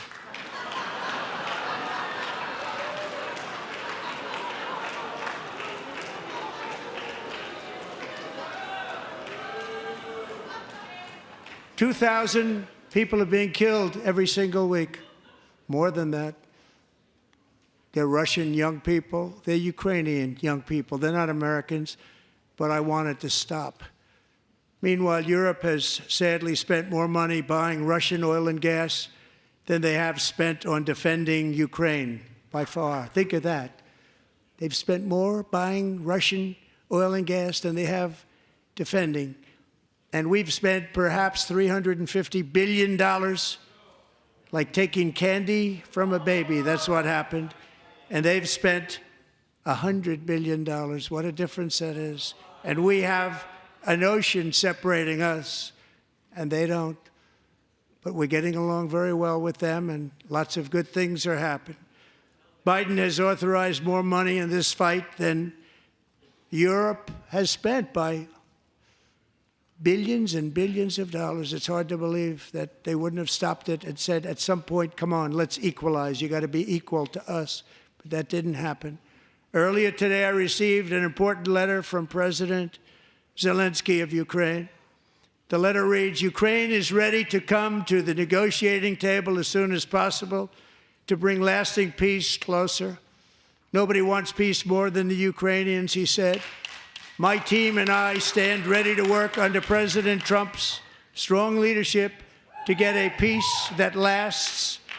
We do really value how much America has done to help Ukraine maintain its sovereignty and independence. Regarding the agreement on minerals and security, Ukraine is ready to sign it at any time that is convenient for you. I appreciate that he sent this letter, just got it a little while ago. Simultaneously, we've had serious discussions with Russia and have received strong signals that they are ready for peace. Wouldn't that be beautiful? Wouldn't that be beautiful?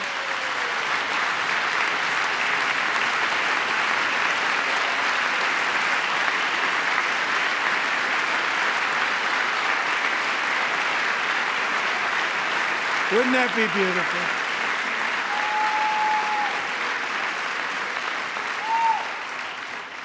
It's time to stop this madness. It's time to halt the killing. It's time to end this senseless war. If you want to end wars, you have to talk to both sides.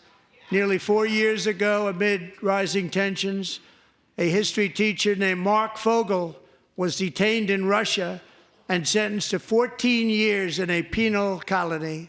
Rough stuff. The previous administration barely lifted a finger to help him. They knew he was innocent, but they had no idea where to begin.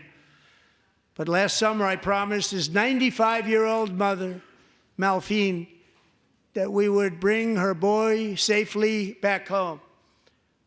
After 22 days in office, I did just that, and they are here tonight.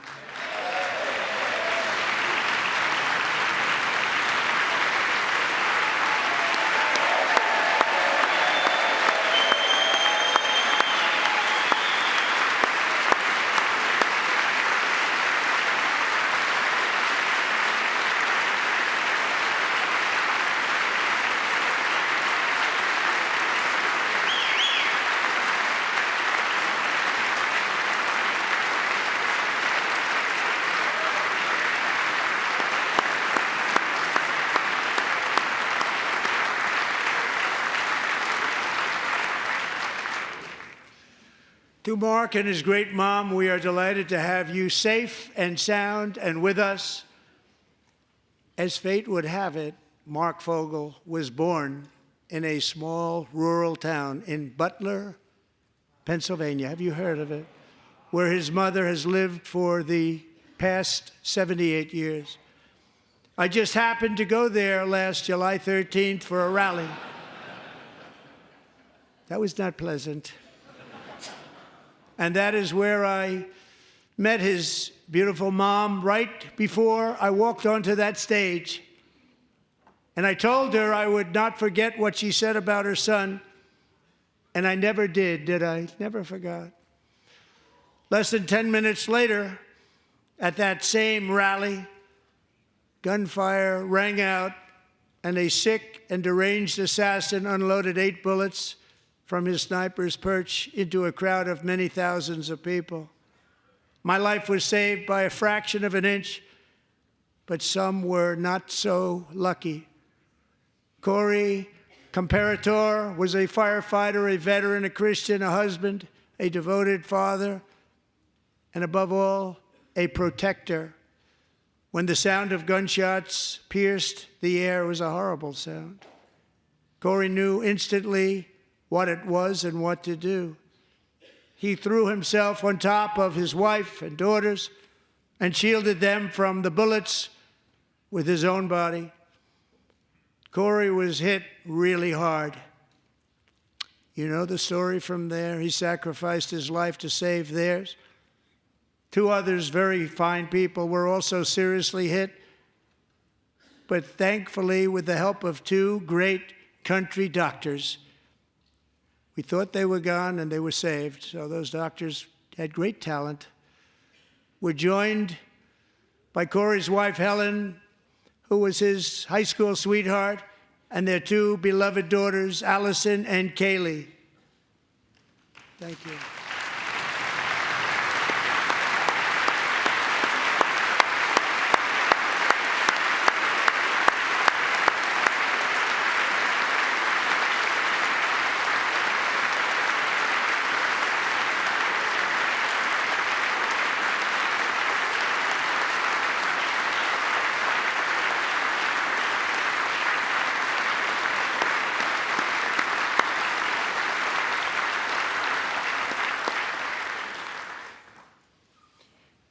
To Helen, Allison, and Kaylee, Corey is looking down on his 3 beautiful ladies right now, and he is cheering you on. He loves you.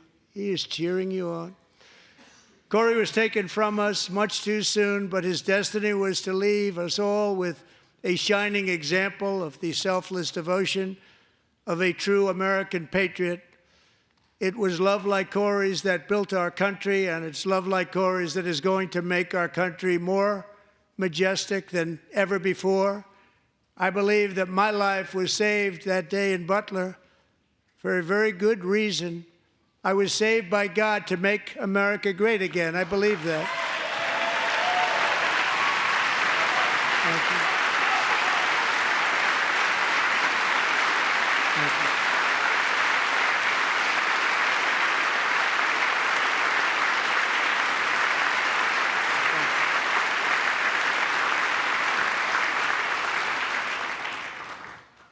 Thank you very much. From the patriots of Lexington and Concord to the heroes of Gettysburg and Normandy, from the warriors who crossed the Delaware to the trailblazers who climbed the Rockies, and from the legends who soared at Kitty Hawk to the astronauts who touched the moon, Americans have always been the people who defied all odds, transcended all dangers, made the most extraordinary sacrifices, and did whatever it took to defend our children, our country, and our freedom.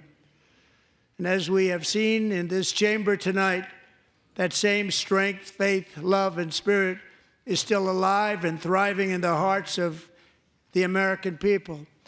Despite the best efforts of those who would try to censor us, silence us, break us, destroy us, Americans are today a proud, free, sovereign, and independent nation that will always be free, and we will fight for it till death. We will never let anything happen to our beloved country, because we are a country of doers, dreamers, fighters, and survivors. Our ancestors crossed a vast ocean, strode into the unknown wilderness, and carved their fortunes from the rock and soil of a perilous and very dangerous frontier. They chased our destiny across a boundless continent. They built the railroads, laid the highways, and graced the world with American marvels like the Empire State Building, the mighty Hoover Dam, and the towering Golden Gate Bridge. They lit the world with electricity, broke free of the force of gravity, fired up the engines of American industry, vanquished the communists, fascists, and Marxists all over the world, and gave us countless modern wonders sculptured out of iron, glass, and steel.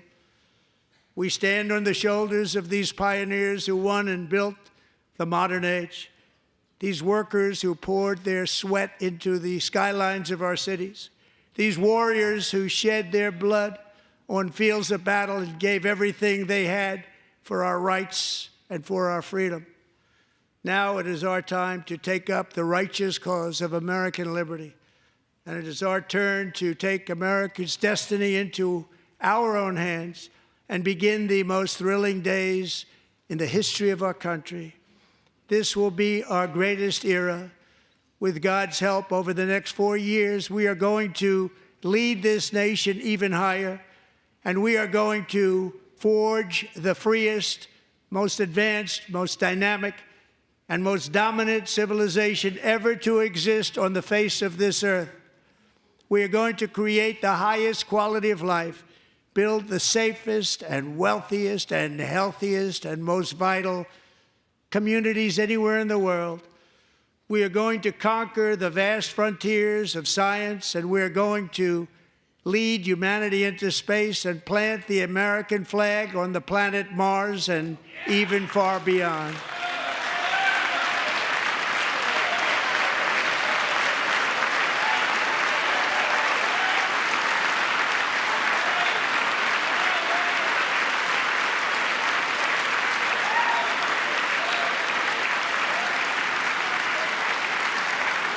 And through it all, we are going to rediscover the unstoppable power of the American spirit. And we are going to renew unlimited promise of the American dream. Every single day, we will stand up and we will fight, fight, fight for the country our citizens believe in and for the country our people deserve.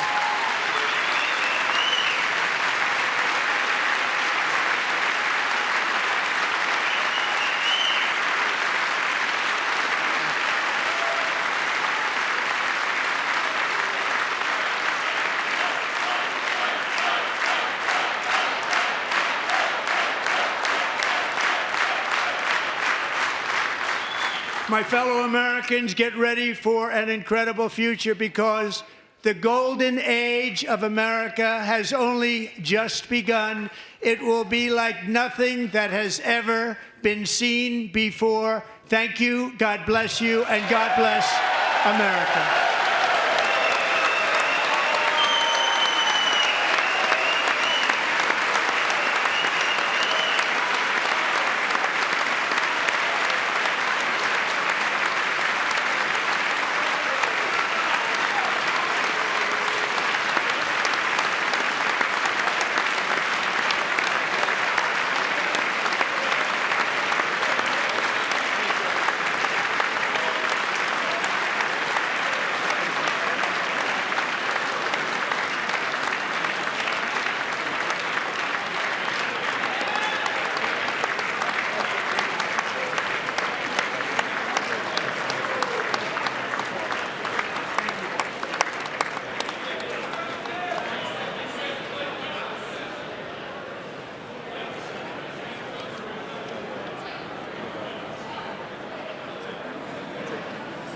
Thank you very much. Great job. Thank you.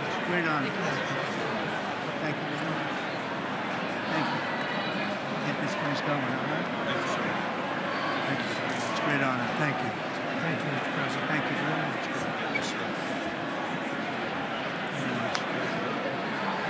Thank you very much. Appreciate it. Thank you. I see you soon. Teaching young people to love America. Well, I'm trying to. Great guy. Thank you. That's your favorite. Thank you. Thank you. Thank you very much. Appreciate it. Howard. Thank you again. Thank you again. Won't forget. So good. Yeah, it's good. So good, sir. Thank you. Terrific, Mr. Really good. Really outstanding. Thanks. Thank you. Yes, sir. Thank you. Good job, Mr. President. Thanks. Thank We you. got you. Great. Mr. President, one of your best speeches. Thanks again, Mr. President. Thank you, Mr. President. Thanks for the phone call last night, too. Thank you. Absolutely. You know that. Thank you very much.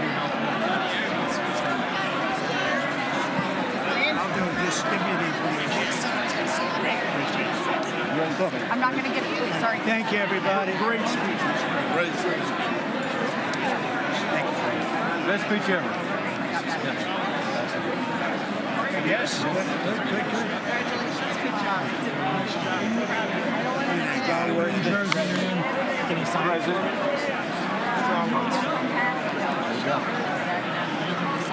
President Roger Williams, thanks for the call. I love Roger Williams. Thank you. You don't have to introduce yourself. Mr. President. I know you better than you do, Roger. Thank you so much. My great baseball player. America Good is- job. Great job you're doing. America is back. Thank you so much, Welcome you Mr. back to President. Pennsylvania anytime, sir. They stood for. Thank you all. You got him. Oh, man. They stood for another country, not our country. That was phenomenal. It's hard to believe, isn't it? That was fantastic, sir. That was Thank you very much. Thank you. quick selfie. Mr. President. Good job, Mr. President. Great job. Thank you so much. Great speech. Yes, sir. President back in Pennsylvania. Oh, they're just back there. I want to stand in all Good job, Mr. West Virginia loves you. Oh, good. How you doing? All right? Did you get a chance to shake his hand earlier? Do you want me to get a picture of you shaking his hand or anything? You're good. Thank you very much. Let's do biofilm. Thank you, darling. Great job. Thank you. I love you. Best speech on the floor ever. Yeah, it was so good. Thank you So very good. much. Hey, you rocked it, Mr. President. We're with you, 100%. Crushed. Thank you. Really good.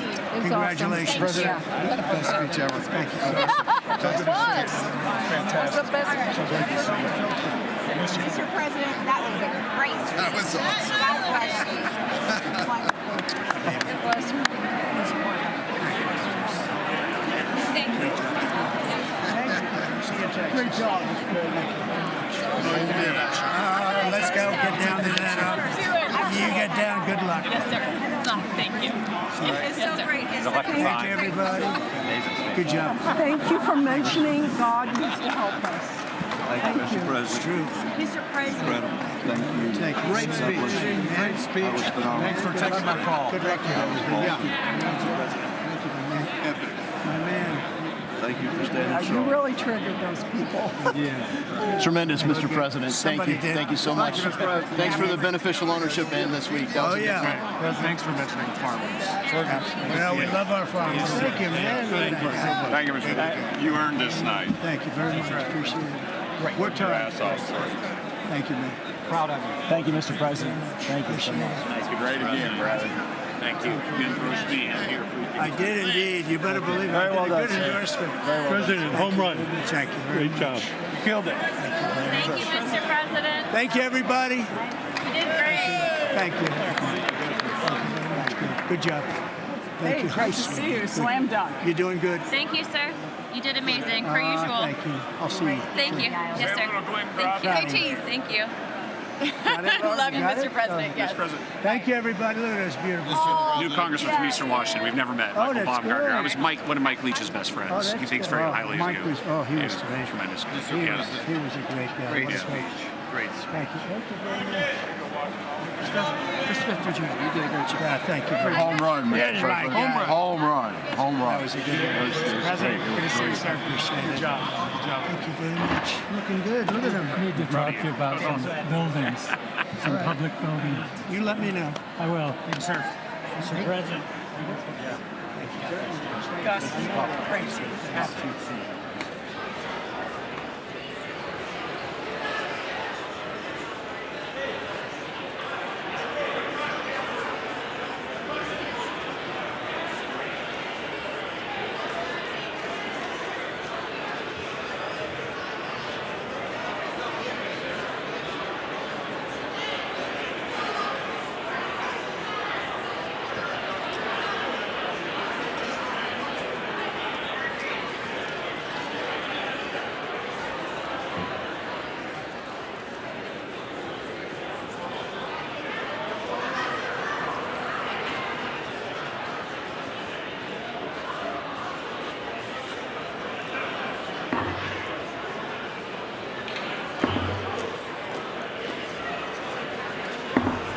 The House will be in order.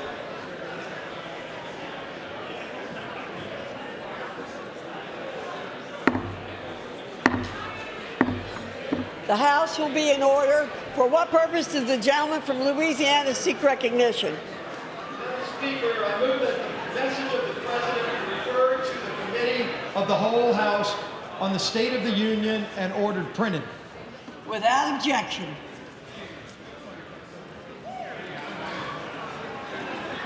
Does it,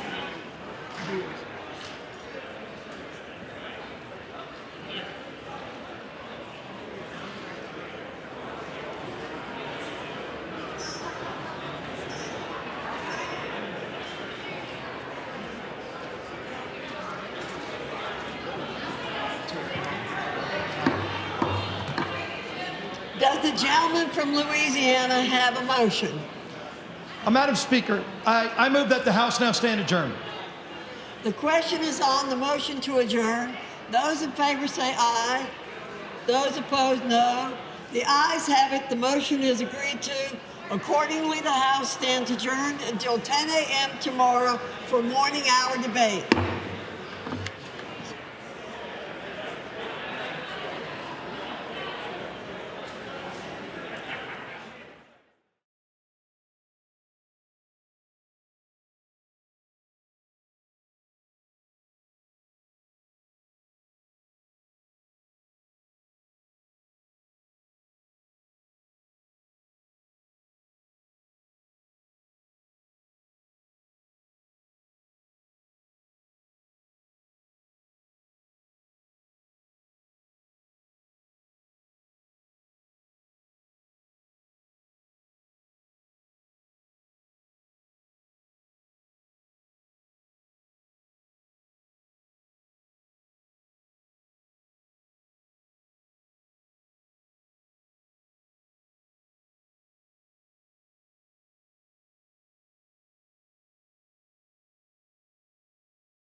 about economic security? How about national security? Let's start with the border. As someone who spent my whole career protecting our homeland, every country deserves to know who and what is coming across its border. Period. Democrats and Republicans should all be for that. But securing the border without actually fixing our broken immigration system is dealing with the symptom and not the disease. America is a nation of immigrants. We need a functional system keyed to the needs of our economy that allows vetted people to come and work here legally. So I look forward to the president's plan on that. Because here's the thing, today's world is deeply interconnected. Migration, cyber threats, AI, environmental destruction, terrorism. One nation cannot face these issues alone. We need friends in all corners, and our safety depends on it. President Trump loves to say peace through strength. That's actually a line he stole from Ronald Reagan. But let me tell you, after the spectacle that just took place in the Oval Office last week, Reagan must be rolling in his grave. We all want an end to the war in Ukraine, but Reagan understood that true strength required America to combine our military and economic might with moral clarity. And that scene in the Oval Office wasn't just a bad episode of reality TV. It summed up Trump's whole approach to the world. He believes in cozying up to dictators like Vladimir Putin and kicking our friends like the Canadians in the teeth. He sees American leadership as merely a series of real estate transactions. As a Cold War kid, I'm thankful it was Reagan and not Trump in office in the 1980s. Trump would have lost us the Cold War. Donald Trump's actions suggest that in his heart, he doesn't believe we're an exceptional nation. He clearly doesn't think we should lead the world. Look, America is not perfect, but I stand with the majority of Americans who believe we are still exceptional, unparalleled. And I would rather have American leadership over Chinese or Russian leadership any day of the week. Because for generations, America has offered something better. Our security and our prosperity, yes, but our democracy, our very system of government, has been the aspiration of the world. And right now, it's at risk. It's at risk when the president decides you can pick and choose what rules you want to follow, when he ignores court orders and the Constitution itself, or when elected leaders stand by and just let it happen. But it's also at risk when the president pits Americans against each other, when he demonizes those who are different and tells certain people they shouldn't be included. Because America is not just a patch of land between two oceans. We are more than that. Generations have fought and died to secure the fundamental rights that define us. Those rights and the fight for them make us who we are. We're a nation of strivers, risk takers, innovators, and we are never satisfied. That is America's superpower. And look, I've lived and worked in many countries. I've seen democracies flicker out. I've seen what life is like when a government is rigged. You can't open a business without paying off a corrupt official. You can't criticize the guys in charge without getting a knock at the door in the middle of the night. So as much as we need to make our government more responsive to our lives today, don't for one moment fool yourself that democracy isn't precious and worth saving. But how do we actually do that? I know a lot of you have been asking that question. First, don't tune out. It's easy to be exhausted, but America needs you now more than ever. If previous generations had not fought for this democracy, where would we be today? Second, hold your elected officials, including me, accountable. Watch how they're voting. Go to town halls and demand they take action. That's as American as apple pie. Third, organize. Pick just one issue you're passionate about and engage. And doom scrolling doesn't count. Join a group that cares about your issue and act. And if you can't find one, start one. Some of the most important movements in our history have come from the bottom up. In closing, we all know that our country is going through something right now. We're not sure what the next day is going to hold, let alone the next decade. But this isn't the first time we've experienced significant and tumultuous change as a country. I'm a student of history, and we've gone through periods of political instability before. And ultimately, we've chosen to keep changing this country for the better. But every single time, we've only gotten through those moments because of two things: engaged citizens and principled leaders. engaged citizens who do a little bit more than they're used to doing to fight for the things that they care about, and principled leaders who are ready to receive the ball and do something about it. So thank you tonight for caring about your country. Just by watching, you qualify as engaged citizens. And I promise that I and my fellow Democrats will do everything in our power to be the principled leaders that you deserve. Good night, everyone.